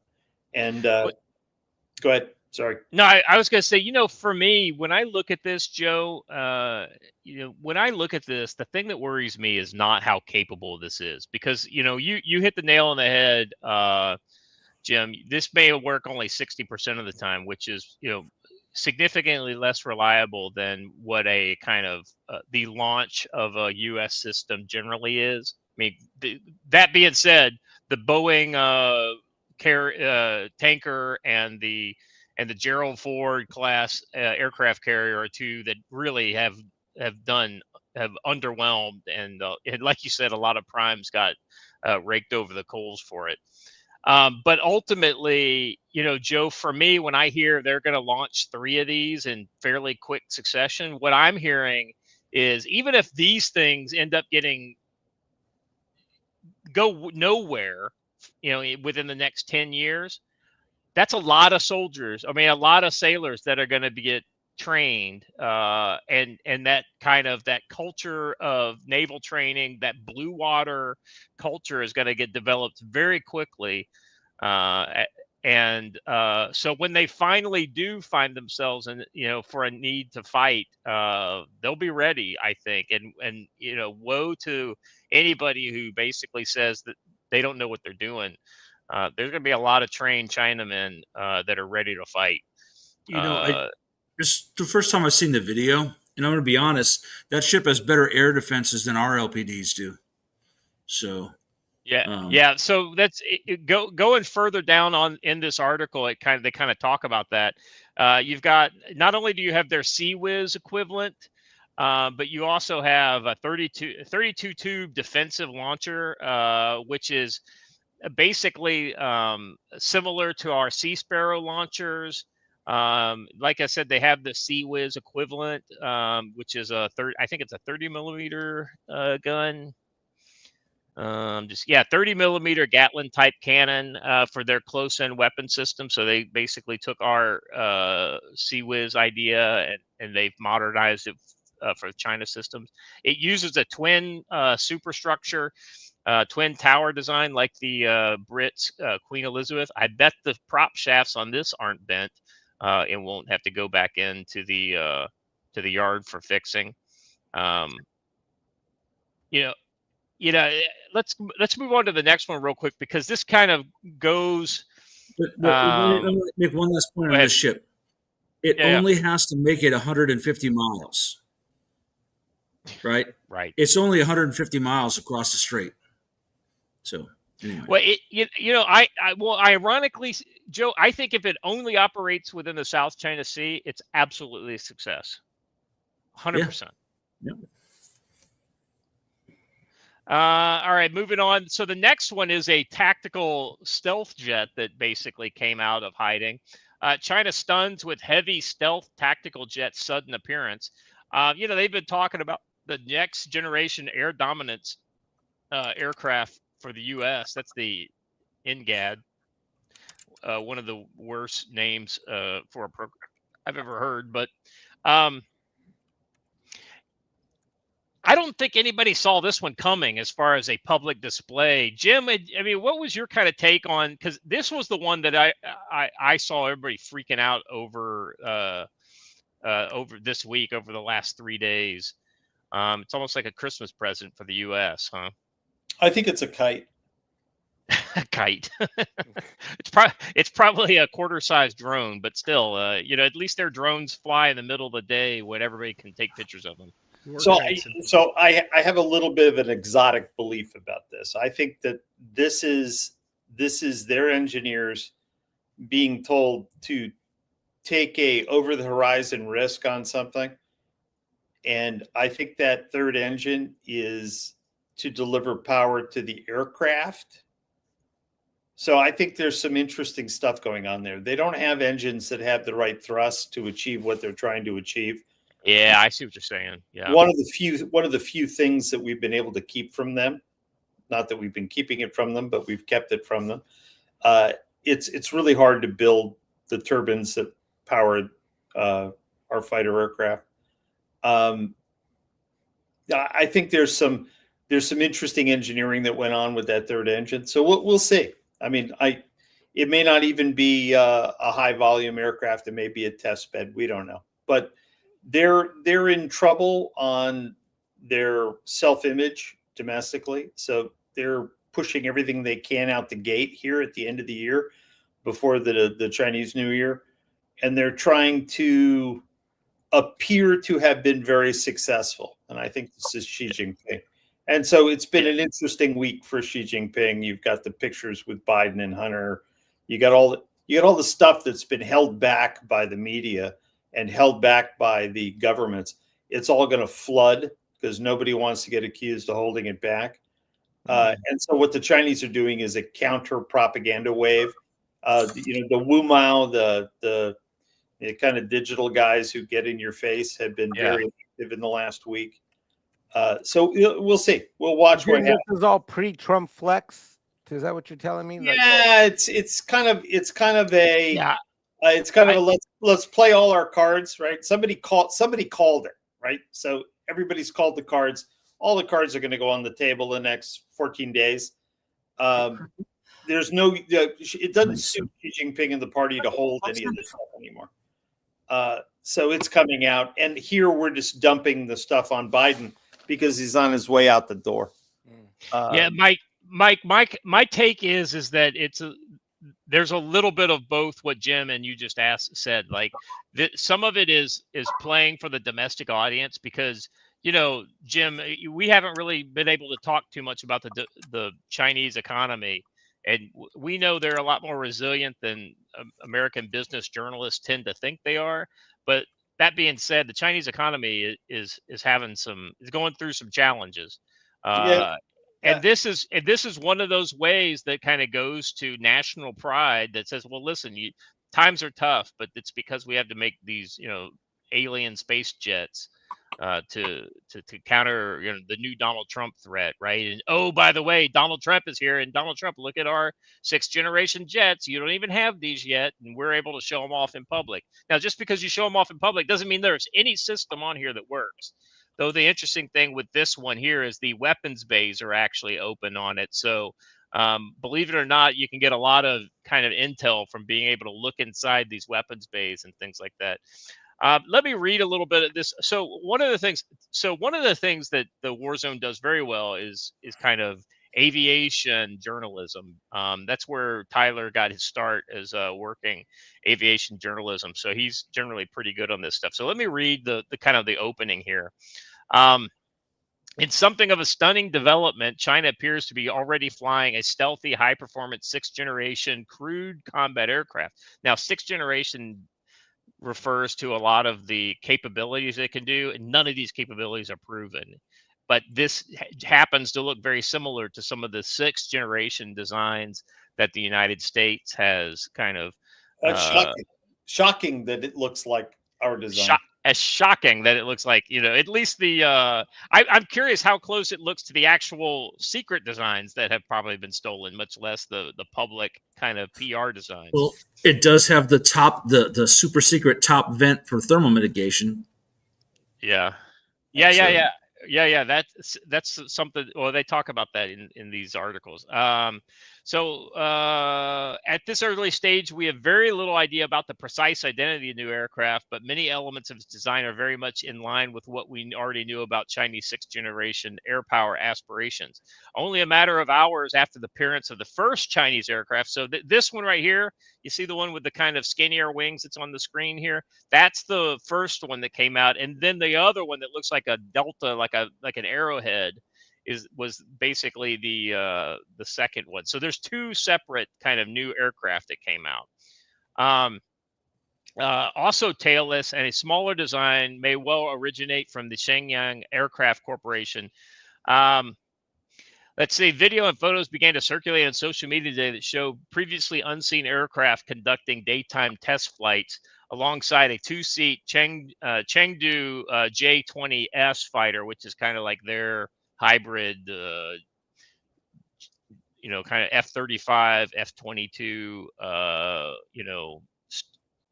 kind of equivalent.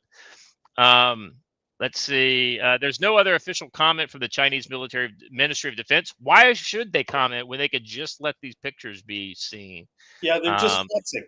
This is flex. That's right. It's exactly right. And here's the thing: we'll show you this and then say nothing, and then that means we don't have to defend it. We don't have to. You'll speculate yourself into oblivion with something like this.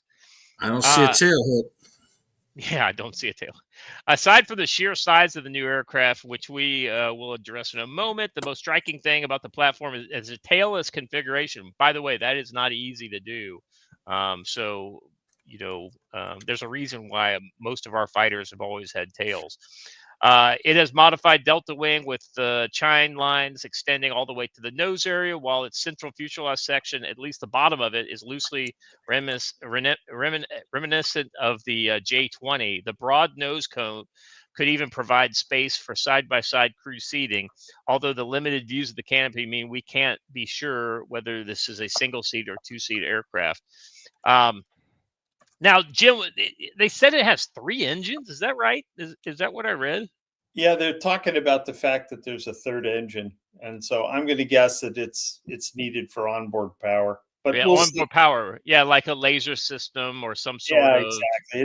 It's either onboard power or it's for super crews they can't get it with the 2 engines. With 2 engines, right? Yeah. So something of note is that the both the high bypass engines, which is what you see normally on like a wide body, like 747s and the 777, those big turbofan engines you see on commercial aircraft, China can't make those, and also they can't make high quality low bypass engines. Low bypass are the smaller, more narrow jet engines like what you find on fighter aircraft. The big problem that they have, it's not that they can't make them, that's just that they destroy themselves in about a third of the time, even faster than the Russian engines, which are notorious for only having half the lifespan of the US engines. So this is something that's been a challenge for the Chinese for a long time, and that would kind of go to that third engine piece that you were talking about. Real quick, Jim, let's talk about the whole idea of it appearing strong versus being strong, in Chinese culture, because that's that kind of goes to the whole idea of face, and it's like they'll show something like this as long as they don't actually have to use it, right? Well, yeah. So they're gonna do what they feel is necessary. See, one of the things people have to remember is the party members. There let's say 90 million party members out of 1.4 billion people, right? Yeah. So the party's going to do what's necessary to project the right kind of power and stability. That and according to them, that's their job, right? That's why the Chinese people keep them in power. They vote for them because they've maintained stability and they've improved things since 1958 or 49 or however you want to calculate it. Mm-hmm. And so the average Chinese citizen is better off now, but they still don't have freedom, but the party still maintains control. So they're going to do whatever they need to do. And this is an arrow in their quiver. They spent a shitload of money and a lot of time building a competitive aircraft solution. And we're at the end of a 5-year plan. They're going They're going to put it out there and say, hey, look what we've done. We're going to go back to the drawing board and we're going to kick ass and take names in the next 5-year plan. That's just kind of how the economy works and how the monies are made available to the state-owned enterprises. And you said Shenyang, they've been making airplanes for a long time. And so they knocked off Russian airplanes for a long time. And they've done a little bit of engineering on their own. And now they're producing a, quote, 6th gen, unquote, fighter. We'll see. It may go the way of a lot of other aircraft platforms. It may just look cool. And we haven't seen it go fast. And we haven't seen it last very long. But the new power plant, they've got a power plant they call the WS-15, which is supposed to be very good. But it is a bit of a knockoff of the old the GE and the Pratt & Whitney engines we use now. Yeah, and, yeah. The difficulty is the design of the blade fans is hard to do, and God bless. It's both. It's both it's both the actual the design of the blades, but also the material science. Yeah, the composite and metallurgy is it's a lot of trial and error that went into building those, and so it's just hard to sell. You can't steal it. You can't give it away because even if you tell people what it is, it's really hard to make. So the folks who do that, God bless them. But that's going to be, there's a short half-life on our competitive advantage there. At some point, the Chinese will get it right because they're throwing a hell of a lot of effort at it. The one thing China's always been weak at is not necessarily copying things. It's been that original engineering kind of, that's the one area where they just have not been able to. Yeah, I think we're at the inflection point, though. I think we're at the point now where the younger generation of Chinese engineers have been told it's okay to make mistakes. It's okay to take a little bit of personal risk. See, but culturally, that is so hard for them. Yeah, I think we're at the point where you're going to begin to see that. So we can't rely on that. We're going to have to get back to the drawing board and do some really innovative stuff in the next couple decades in order to maintain a competitive advantage. We're not putting enough effort to it here in the United States. So, defense procurement is something I've been paying attention to of late. So we really have to make a better investment, and we've got to motivate, our best and brightest to get involved in it. Speaking of, well, that's good. Go ahead. I'm sorry. No, we just have to get our best and brightest, and we got to incent them to do it. I'm not sure how to do that. Hopefully, President Trump and the Doge folks make a change somehow to motivate kids to get involved with the government and get involved with science and technology again. It's hard to do. Math is not easy. So motivating young people to get involved in the technology and STEM area is going to be a big challenge for the United States. Well, if we put money behind companies like Anduril, they are operating a defense kind of company the way we operate, high tech companies. I think we'll get good success out of them. Get the money away from the defense the military industrial complex folks, but you're in the process of creating a new industrial complex if you do that. So it's kind of a catch-22. Speaking of innovations in Chinese aerospace, though, here's another one. Now, this is less sexy. It's not a big ship or a sexy fighter jet. Joe, this is the kind of thing that doesn't get a lot of attention in the media, right? But these are the things that actually win wars. This one almost makes me feel like the Chinese at some point were able to force down an American early warning jet and look at it in depth on the inside.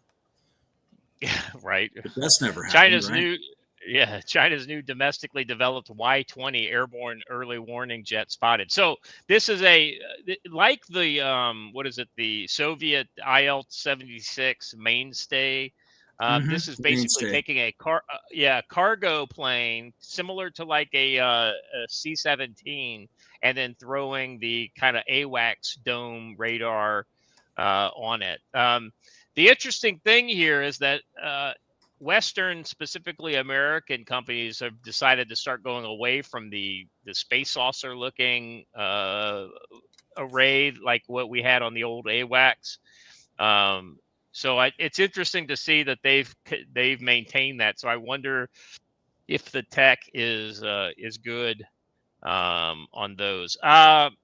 Pictures. Let me read a little bit here. Pictures have emerged of what looks like the first example of the new Chinese early warning or AWAC aircraft based on a 4-engine Y-20 cargo plane. China already has a remarkably large fleet of AWAC platforms. But most of them are smaller turboprop designs.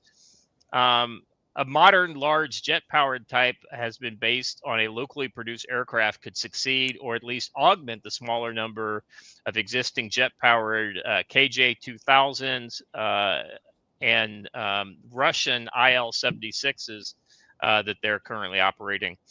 The Y-20 AWAC comes amongst a number of other major Chinese military roles. So this kind of goes in line with what you were saying, Jim. Like this is that end of the year prior to Chinese New Year. Get this stuff out there so that people can say, "Hey, look that we're doing something," right? Yeah, it's so this is kind of their knockoff of the mainstay, right? They've taken an existing platform, the Y-20. It's a decent airplane. The problem is it's underpowered. They need a better thrust, high bypass turbine, and they're working on that. But yeah, it's another pelt at the end of the year here. So we'll keep seeing these as long as they have programs that are interesting. The question is, how many can they make? How fast can they make them? And whether they'll be able to be survivable. It's hard to make stable systems. It's, to our benefit. Yeah. This is one of those kind of things. These are hard to make, right? They're expensive too. Very expensive. But also it allows when you introduce new capabilities like this, Joe, you're able to then develop those tactics and other kinds of doctrines that allow you to let's be honest, more effectively project power, which is exactly what they want to do, at least inside of the first and second island chains. All right. So this is developed by Xi'an Aircraft Company, and it's based on the Y-20 cargo jet. That's been around for about a little over 10 years now. So like I said, this is not exciting. This is, kind of the stuff that we take for granted. I mean, if you go down towards the bottom, I mean, this is something we've got absolutely loads of these things in comparison. So a lot of times Americans will be like, ho hum, but this is a capability that we have to take very seriously. We don't have to get all Gordon Chang about it, but at the same time, we can't just write them off as, saying, oh, they're just a provincial backwater posing as a superpower. No, they're doing everything they can to bring their capabilities into the 21st century. And this is just another example of it. For me, this really reminds me what they've been going through for the last, let's call it 10 years, Jim, really reminds me of what the U.S. did once Reagan came into office throughout the 80s, as far as new systems that were just bang, bang, bang. A lot of it was based on work that started in the 70s, but they finally got the money to really do serial productions. We had the Apache come out, bang. We had the Humvee come out. We had the M1. We had the Bradley. We've got all these large systems that we still use even today that are these systems that came out of the late 70s and the early 80s. That's what this reminds me of with what China's going through. Yeah, innovation has a step function, especially in things that are expensive like defense. So we're at a step function point in defense technology. And so you'll see the cyber investments, you'll see the quantum computing investments, you'll see the systems and unmanned systems investments, and you'll see a lot of the what is it, C5I? Yeah. It's going to get, this is very complicated systems of systems times, but it's a step function in how technology is applied to defense. So you'll see a bunch of new stuff come out. And what's interesting is what we're seeing in China is the same plane as the old systems, and they're dumping those out the door now. I'm going to be really interested to see what kind of drone activities occur on those new Gator freighters that they've launched. I'm going to be really interested to see what kind of swarming drones and attritable drones they field, because they're going to field them somewhere to test them.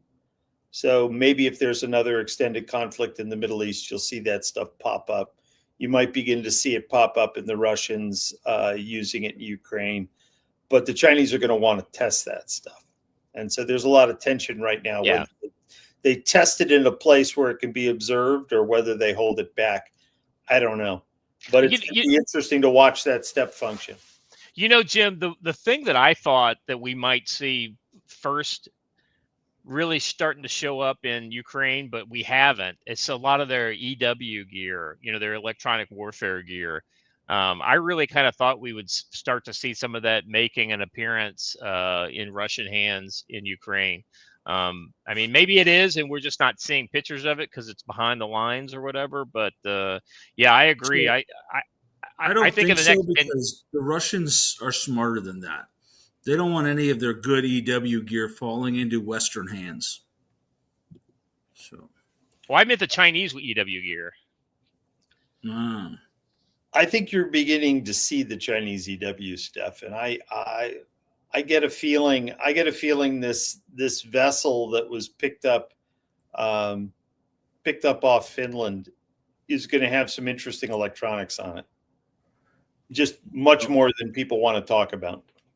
well, both sides have admitted to using the tiny SA Ultra, which is actually Chinese EW. Yeah, you know. gear. Yeah, it's off the shelf. That's right. Yeah. So yeah, we have a step function. Real quick, let's talk about that. Let's talk about that real quick, because that's a little off the topic of this, but it's China related. So the stuff that's going on with we had yet another undersea cable cut. Where was the location, and what's the kind of the five W's on that, guys? It's between Finland and Estonia, and there are two power cables. And one of the major power cables where Finland supplies the Baltic dwarfs with power was cut by a Chinese vessel, Hong Kong vessel, Cook Islands Registry. They're short an anchor, and they clearly trolled the cable. So they've been pulled by the Finnish border guards, and we'll see what happens. It was the Estlink 2 cable. It's the fourth cable cut in the Gulf of Finland in 2 months. Not that there's a pattern. Not that there's a pattern. Not that there's a pattern. Right. Well, you know, once is you know, coincidence. You know, it's just one of those kind of things. How stupid are they? No, that's the question they're asking of the Europeans and us, right? How stupid are they? Well, let's keep doing this and see what they do, right? Well, you know, I mean, I haven't seen. Go ahead. I'm sorry. No. The difficulty with this stuff is it's in the pipeline, right? They'll put this stuff in motion months and months in advance, and it just begins to happen, and you can't really stop it. So they've got all this stuff in motion. It's been in motion for months. They've been doing these cable cuts for a long time, and they know we're not going to do much about it. So we're grabbing a Hong Kong vessel. What most people don't understand is Hong Kong is now part of China, right? This is a Chinese operation in cooperation with the Russians. It's really clear to me.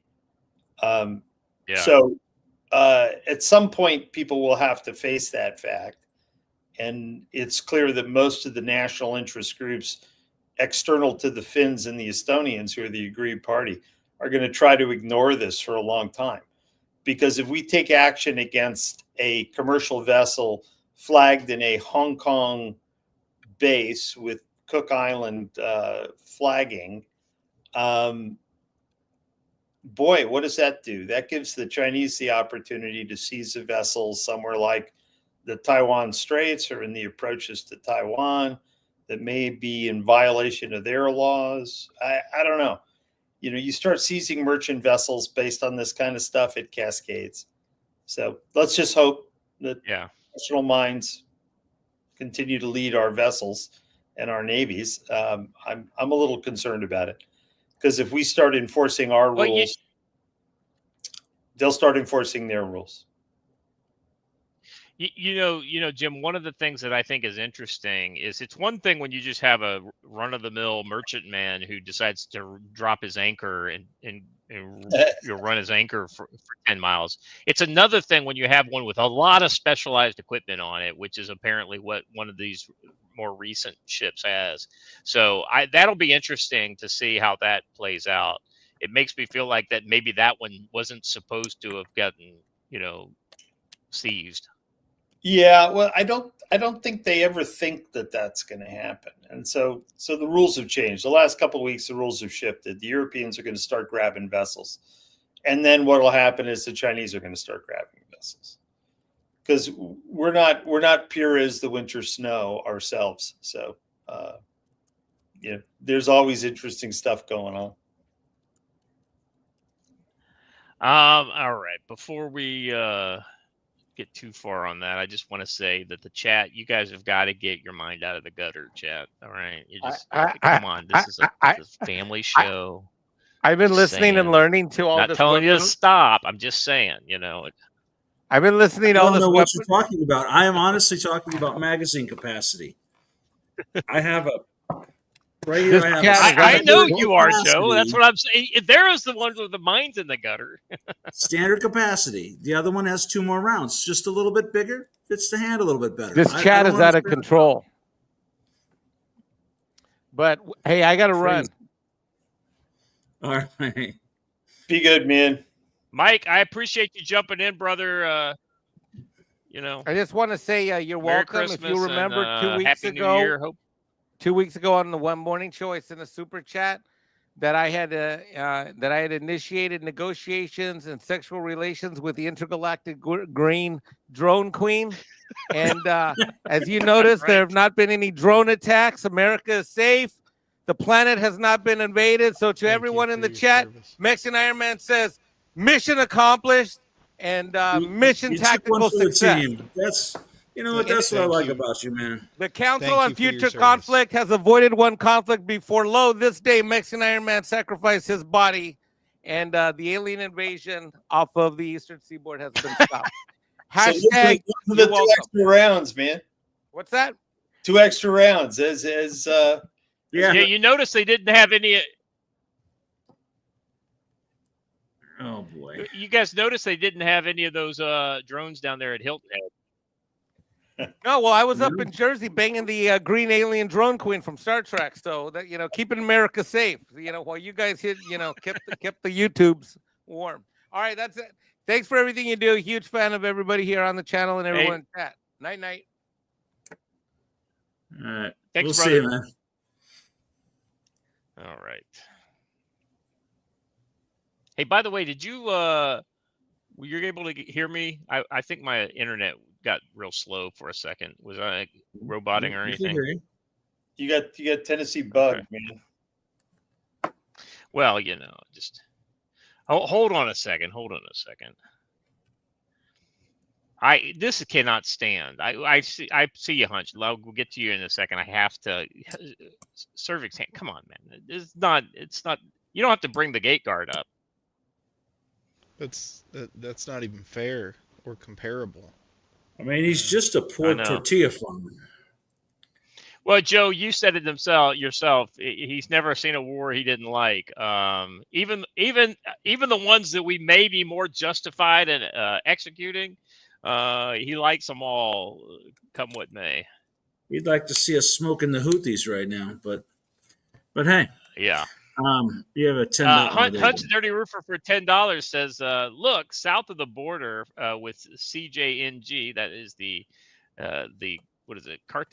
Cartel Jalisco New Generation, for a peek at the new Chinese EW gear. Yeah, I heard something about that, but I don't. Well, that's how they're funding it. Yeah. Yeah, the drug trade, right? That's right. Yeah. That, and if you want to see a dude terribly misuse a Barrett trying to use it for anti-aircraft, I saw was a that. pretty fun video. Yeah. Oh my! Well, they try to use it like it's just a semi-auto AR-15, like in the ground it doesn't fire work that role. way very well. And I've seen them do it without even a scope on it. Like it's like you're shooting irons on a Barrett 50. Okay, whatever. I'm pretty sure that dude ended the day with a dislocated collarbone. So.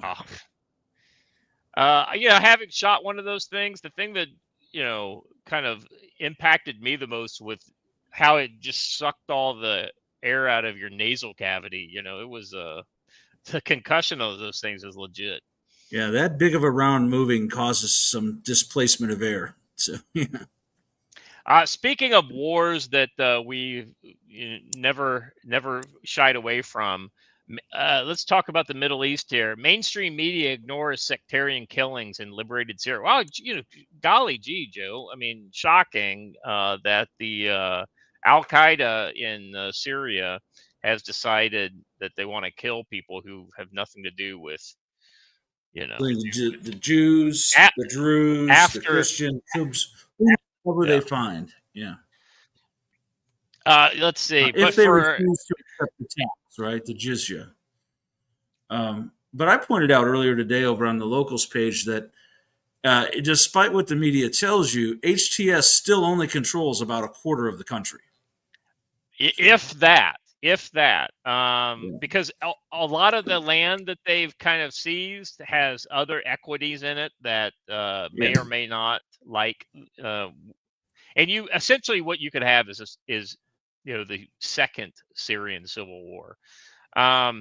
For every scene of, let's see, hundreds of thousands of people were shown in the streets celebrating, expressing hope for a new area. But for every scene of hundreds of thousands gathered in a city, a square in front of Al Jazeera or CNN cameras, the reality is there are many tens of thousands more families holed up in their homes, deeply fearful of venturing outside, with the more fortunate ones having stocked up on supplies just prior to Jelani's army of Mujahideen fighters entering the capital, with basically with the basically overnight shock collapse of the state earlier this month, which had been in place for over half a century. Syrians, whether in Aleppo, Hama, Hans, or Latakia, or Damascus, have no clue which armed faction may be patrolling the neighborhoods just around the corner from their apartments.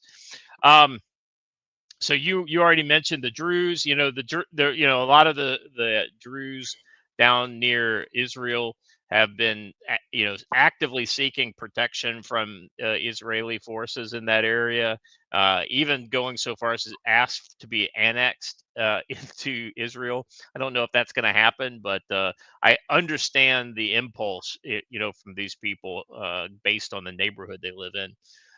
Political alignments aside, all communities of the capital have historically been Syria first. That is, common populace tends to frame identity foremost amongst nationalistic lines, which is a little different than other countries. It's more similar to what you see in Turkey.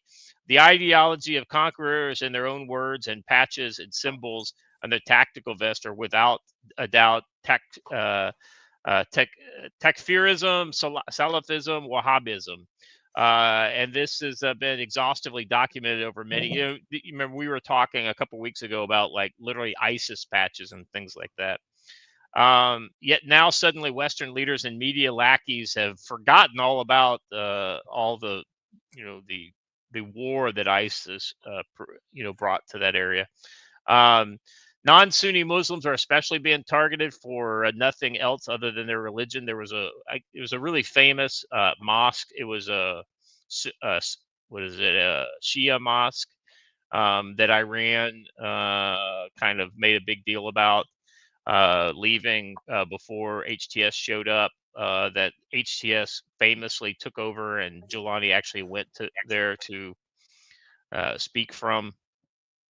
Kind of like the purging of the you're talking about. Yeah. I couldn't remember the name of it. Of purging of the Shia, from that.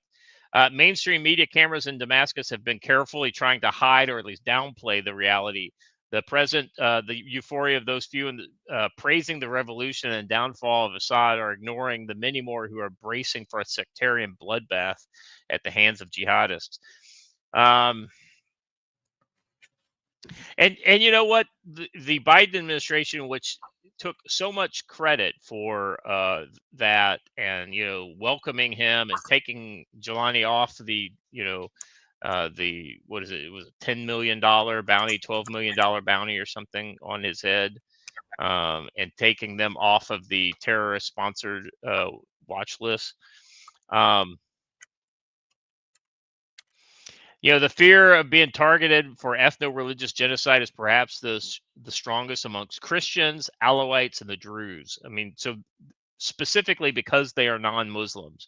But let's be honest, the Shiites are probably at the front of the list, because you have to kind of purge your own ranks before you can start going after the infidels outside of your ranks.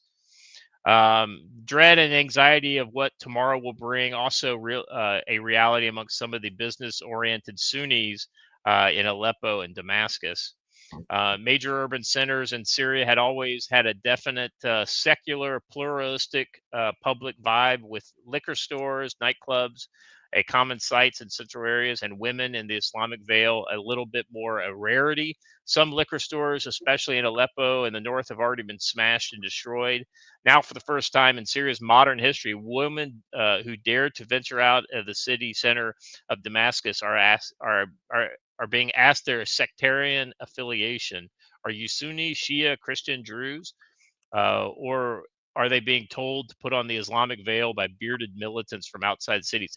Not only bearded militants from outside the cities, but non-Syrian bearded Muslims. Right. Giuliani and his new intelligence director are neither Syrians right. at all. They're both Saudis. Well, the irony there is, Joe, is that this has been absolutely almost a kind of a. They're almost never from the country that they're causing trouble in. I mean, most of ISIS came from Iraq. Yes. Let's see. So anyway, that's just something that's not getting talked about at all. Some express that they suspect HTS is secretly calling the shots and then playing dumb as far as some of these attacks that are going on. We saw a Christmas tree being burnt on. I want to say it was either right before Christmas or on Christmas. Decapitated bodies are being strewn about. Some of that is being blamed on they're going after Syrian people who were Assad, but we're not getting the full the Alawites were running an apartheid kind of scene at first, right? Much like the Ba'athists were in Iraq. If you're not in my minority group, you're not cool. So same kind of situation. So obviously there's going to be some retribution. It's just the Truth and Reconciliation Council all over again. Right. They're always trying to appear as nice people talking about peace, but yet every day someone gets killed and they had nothing to do about it. That's not us. I'll be honest with you, Joe. I hope that Syria turns out to be stable, but let's be honest, it is just not going to happen. There's literally no way that's going to occur.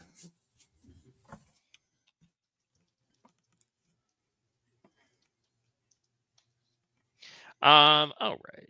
Let me jump into this next one here. So this is one that you brought to my attention. I thought this was kind of interesting. This is a post from. Okay, I always like to be honest with the sources that we use here. Syrian girl is absolutely a partisan. She's pro-Russian, Assad government, and she does not live in Syria. She is of Syrian descent, living in Australia. So that being said, she is absolutely a partisan in all this. But that doesn't make what she says wrong. Much like the Ukraine, what she says is factually 100%. Right. And in this case, it is factually 100%. U.S.-backed new Syrian regime appoints Hassan Khatib as head of general intelligence. He was a member of Al-Qaeda in Iraq from 2004 to 2011 and is one of the founders of Al-Qaeda in Syria. Surprise, surprise, surprise that something like this would happen. What a shock. Anything else on this, Joe? Just that this guy is an absolute garbage. He also had a bounty on his head due to the number of roadside IEDs he planted or directed to be planted that killed American forces. So we're going to turn around and pretend like that never happened and pay this man's salary through aid payments. It sickens me and disgusts me, but that's where we are today. And what's funny is the Biden administration will tell you it's realpolitik. No, it is not. I'll be honest. I'll be honest with you. I think that they need to do full up background checks the best we can. And as long as whatever Syrian government comes out of this, has these people in power, whether it's publicly like this guy or kind of in the shadows, they get nothing as far as I'm concerned. Or they should get nothing, period. But, if not even humanitarian aid, they shouldn't get. Yeah, I actually think this guy is entitled to about $25,000 worth of American taxpayer money. And that's the cost of a bomb dropped on his head. Yeah. I knew. How did I know that was coming? I like it, though. All right.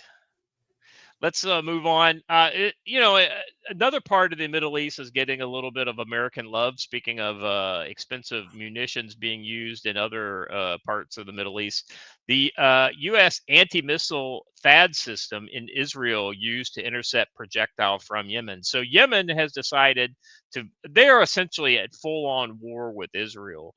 They hit Tel Aviv. They actually, over the last 2 weeks, I think they've shot ballistic missiles in, and they've actually had some minor success. This is going to come to a head here. Well, it already did over the last 24 hours. Well, right. I'm saying beyond that, right? Yeah. Israel is striking any Yemeni who sticks his head above the sand. He's getting a missile on it. So yeah. Let's see. The THAAD system was used to try to intercept a projectile from Yemen sometime during the last 24 hours. Analysis would determine its success, said the source. So yeah, we don't know if it worked or not, but it was used. In October, Biden placed the THAAD system, which is a Lockheed Martin system, in Israel, along with 100 U.S. soldiers to help defend the country. THAAD's critical to the U.S. Military's layered defense. And this, hey, listen, this is the only place in the world right now where you can actually do a live test of a THAAD. And if it doesn't work very well, I think we should know about it. But I doubt if here's the thing, Joe. The headline would read, THAAD shoots down Yemeni ballistic missile if we had done it. Instead, it said, is used in Israel to so I'm curious to see what comes out of that. After Israeli airstrikes on top UN aid officials in Yemen, said Friday that the Sana'a airport with the civilian infrastructure was used by international aid workers to access northern Yemen, warning that if the airport is disabled, it will paralyze humanitarian operations. Who cares? Parties to the conflict have an obligation to ensure that they are not striking civilian targets. Well, let's be honest. The Yemenis are only targeting civilian targets, and there's no such thing as a piece of major infrastructure in Yemen that isn't a military used piece of infrastructure. Are there any civilians left in Yemen? It's all just various warring factions and tribes. So, well, I mean, right. To the extent that the government of a country, is going after the government of another country, and essentially what Yemen is, the Houthi portion of Yemen. By the way, Yemen is not all Houthi. It's only the eastern third or so, or I mean the western third of the country. The rest of it are ruled by basically Saudi and UAE backed government. And then you also have Al-Qaeda in significant portions of Yemen. Israel prepares for a new battlefront against Houthis in Yemen. So this is another article that just kind of goes into a little more about the airstrikes, Israeli airstrikes. Israel's preparing for a new front against the Houthis in Yemen, another chapter in the war that continues to expand beyond Israel's physical borders, with Israeli Prime Minister Benjamin Netanyahu saying on Thursday that the fight against the Iran-backed militant is only getting started. We will strike them to the bitter end until they learn, Netanyahu said in an interview with let's see, the Houthis, which have attacked Israel in solidarity with Hamas's surprise attack, and they've just kept doing it. And the this Houthi thing is got to be Iran's retribution, I think, without Iran taking the slings and arrows that Israel's sending back. Because they've ramped up attacks as of late, sending millions of Israelis running to bomb shelters. With attacks on Tel Aviv on the 19th, the Houthis are more technologically advanced than many perceived, and they shouldn't be underrated, said an Israeli official who spoke on the condition of anonymity. He said that with the support of Iran, the Houthis have been able to take practical steps in pursuing their ideology, which calls for the destruction of the United States and of Israel. Their drones, missiles, and projectiles, experts say, are managing to circumvent Israel's once vaunted air defense systems and are resurfacing Israel's perennial military dilemma: how to defeat an enemy armed with a relatively cheaper and comparatively ample stockpile of weapons. I mean, Joe, that's literally the question of the 21st century, I think, is when your enemy has cheaper weapons than you, what do you do? Yeah, but they don't have an equal capability to apply those weapons. That's the unfortunate problem for them, right? Yeah. And I'm not trying to put them down, but they don't get the same quality training that even, say, an Iranian soldier would get in the Iranian armed forces. These are essentially goat herders who are said, "Hey, check this out. Push the big red button with zoom in the sky." Yeah, point this towards the sky and push button. Yeah, it's pretty much what they're getting here. Joe, I wouldn't be surprised if the programming for these weapons, whether it's the launch systems or it's the missiles themselves, it's basically, listen, you just have to set it up and launch it. It's already programmed for the targets. I would. Yeah, just turn it on, flip the on switch. And where this is evident is their ship identification skills, right? Hull identification. We've seen them twice now accidentally attempt to board a destroyer or a cruiser to very bad effect, right? Because they don't even know which ships are the pointy ones and which ones are not. So you talked about the Israeli airstrikes. So they basically hit the international airport in the Houthi-held capital of Sana'a, just as the World Health Organization was about to board a flight there. So irony there. Maybe don't go to Houthi. I'm just saying. Let's see. The Red Sea ports, power stations in Yemen were hit pretty hard. Let's see. 6 people were killed, 40 injured on Israeli airstrikes.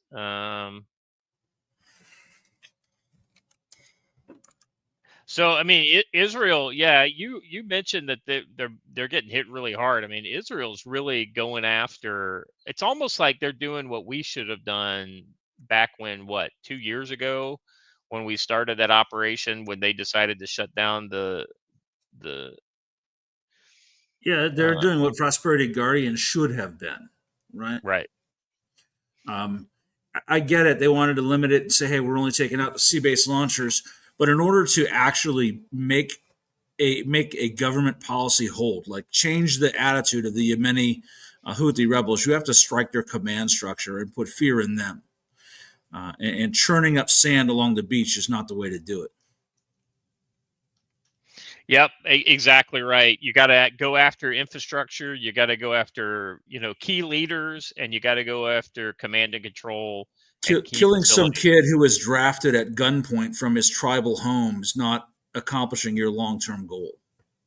Right, exactly right. Gentlemen, I kept you longer than I promised. I was saying that this should be. I wanted this to be a shorter show. I didn't promise that, but it went over by 25 minutes. So Mrs. Tactical Wisdom, with her usual spicy commentary, just stuck her head in and said, "Is this a marathon episode?" Hey, she's well, classic, man. The last month or so, our Friday shows have been a little longer than average. So, but there's been a lot to talk about, Joe. You got to admit it. The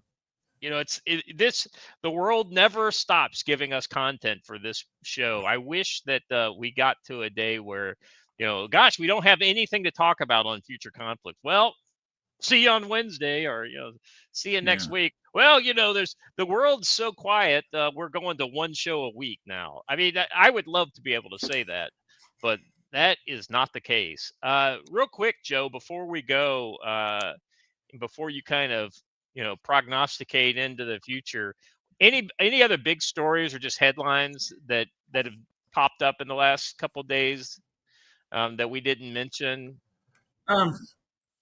Not really, but I think the big thing to watch is something that I got from our buddy Mike Shelby this morning, and it is that while we might not see as many protesters in the streets, they are going to be a lot more violent than what we saw in 2020, especially with the Luigi Mangione worship that the left is doing. Yeah. So the potential for domestic violence has actually gone up. Even though there might be less actors, they are more committed. And they're saying that Mangione accomplished more with 3 bullets than they have in 20 years of protest and street action. So understand what that means, and just be around. Yeah, absolutely. Jim, thoughts for the near future? China, it's got to keep us on our toes, no? Yeah, we need to be pretty smart about that. But I'm kind of on Joe's side here with the domestic left-wing crazies are a little more committable than they have been in the past. So this is more Bill Ayers and the Weathermen kind of crazy than we've seen in a few decades. So hopefully that doesn't transpire, but my instincts tell me it may. And we're going to have to spend a shitload of money, and we're going to have to change the way we build our industrial policy. I totally agree with you on the industrial policy. I mean, I know the government has the ability to kind of push the industry where it needs it to go, but we either don't have the willpower to do that, or or something, because we've definitely given up a lot of critical capabilities that we need to start building back up in the U.S. And these are such big things that 4 years of Trump is not enough to get it done. Nah, you got to build out an enterprise that's going to be able to go on for a decade or so to get this stuff underway. So hopefully we get some good young people in Washington who are willing to run the traps on this for their careers. Yeah, but we got to induce them to do it. So I remain ever hopeful. Yeah, tell me about it. Watch your thoughts. None. Just thank you all for being here. We couldn't do it without you, the audience, and we appreciate you hitting the like button on the way out. Yeah, absolutely. Both on Rumble and on YouTube. If you'll hit that like button, I'd appreciate it. Only 36 of you have done it over on Rumble. There's 95 watching right now. I noticed our Rumble numbers were low because I bet that we're conflicting with other things people watch at night. So, and they just weren't expecting this. So, hopefully we'll be doing some more night shows before I go back to Korea. I may have to cancel a show here or there just because of family conflicts. I'm over here doing the whole family visit. So more to follow. Keep an eye out on our X accounts for information But about we are show planning times. on Monday or no? Monday right now is a go. No issues. At 8 p.m.? Yeah, this was the time, 8 p.m. And we'll actually, I think we'll be in a better footing to get started at 8 p.m. next time, because we really didn't get the show on the road until 8:30 today. That's my fault. I literally came home like 20 minutes prior to the show, to the supposed show start, and we were just on the back foot. So let me address something that came up twice in the chat. We did not address the alleged shoot down of the Armenian aircraft. We're going to wait a little bit until we get a little more information. Yeah, it looks like it may be some interference with projectiles from the ground. There was definitely a projectile. We're just not sure whose it was or what it was. So we'll definitely be looking at that one. The thing, it was tungsten birds. Yes, that's right. Yes. Well, there are metallic birds in the Grozny air zone, so it's entirely possible. I don't think I got Ammo as Currency's super chat. I apologize. He says I hope I'm never tested, but if I am, I hope I pass. Yeah, that kind of goes back, Joe, to what we were talking about at the beginning of the show. And let me be honest with you, Chad. I have a good feeling about you guys. I've gotten a good feeling for who's in my chat. I think most of you would do the right thing if presented. And I'll be honest, in the moment, every time I've ever intervened to stop something bad that was happening to someone, or at a car accident or an injured person, I've never even had the thought or the struggle beforehand, right? It's like A is happening, so I'm just going to do B. I've never even given a second thought, and I think most of you will do the same. It's easy to second guess yourself now when the situation is not in front of you. Yeah, it's something else when someone's being harmed directly in front of you. Well, let me just say that I've seen people who are all gung-hoed and prepared, and when the time came, they were hesitant to jump. But I also saw people who you never would have thought in a million years that they would have been in the thick of it, who didn't hesitate to answer the call when came. So you never really know until you see the elephant, how you're going to be. So just keep that in mind. All right. I guess my last thing is that I appreciate you guys all for being here. I think we're going to see some more of the domestic stuff. I agree with both Jim and Joe that they are emboldened to take action. And I think they'll get more desperate the closer we get to the 20th. I don't know if we're going to see the larger macro organized efforts that we saw during the kind of summer of love. But I think you're definitely going to see some desperate individuals, and, maybe even the standalone complex kind of folks. But I think more likely you'll see local left wing, well, let's call them RevCom cells activate themselves and take action that way. And I don't know exactly what that'll look like. So keep your head on a swivel. Praise God, we didn't have any problems during the holidays that we just got through. But like people in New York City have learned recently, it can get real crappy real fast. So just keep that in mind. Yep. All right, guys, we'll see you on Monday. Everything is scheduled for this time, 8 p.m. Eastern Standard Time on Monday. And like I said, we'll be talking times and things like that if there's any change coming up. see you guys on Monday. Thank you. If you haven't done already, hit the like button. Subscribe to the channel if you're new here. If you're one of our evening folks that have never seen us before. Share the link with your buddies. Let them know that you're getting some good info from the Council on Future Conflicts. And as always, stay safe.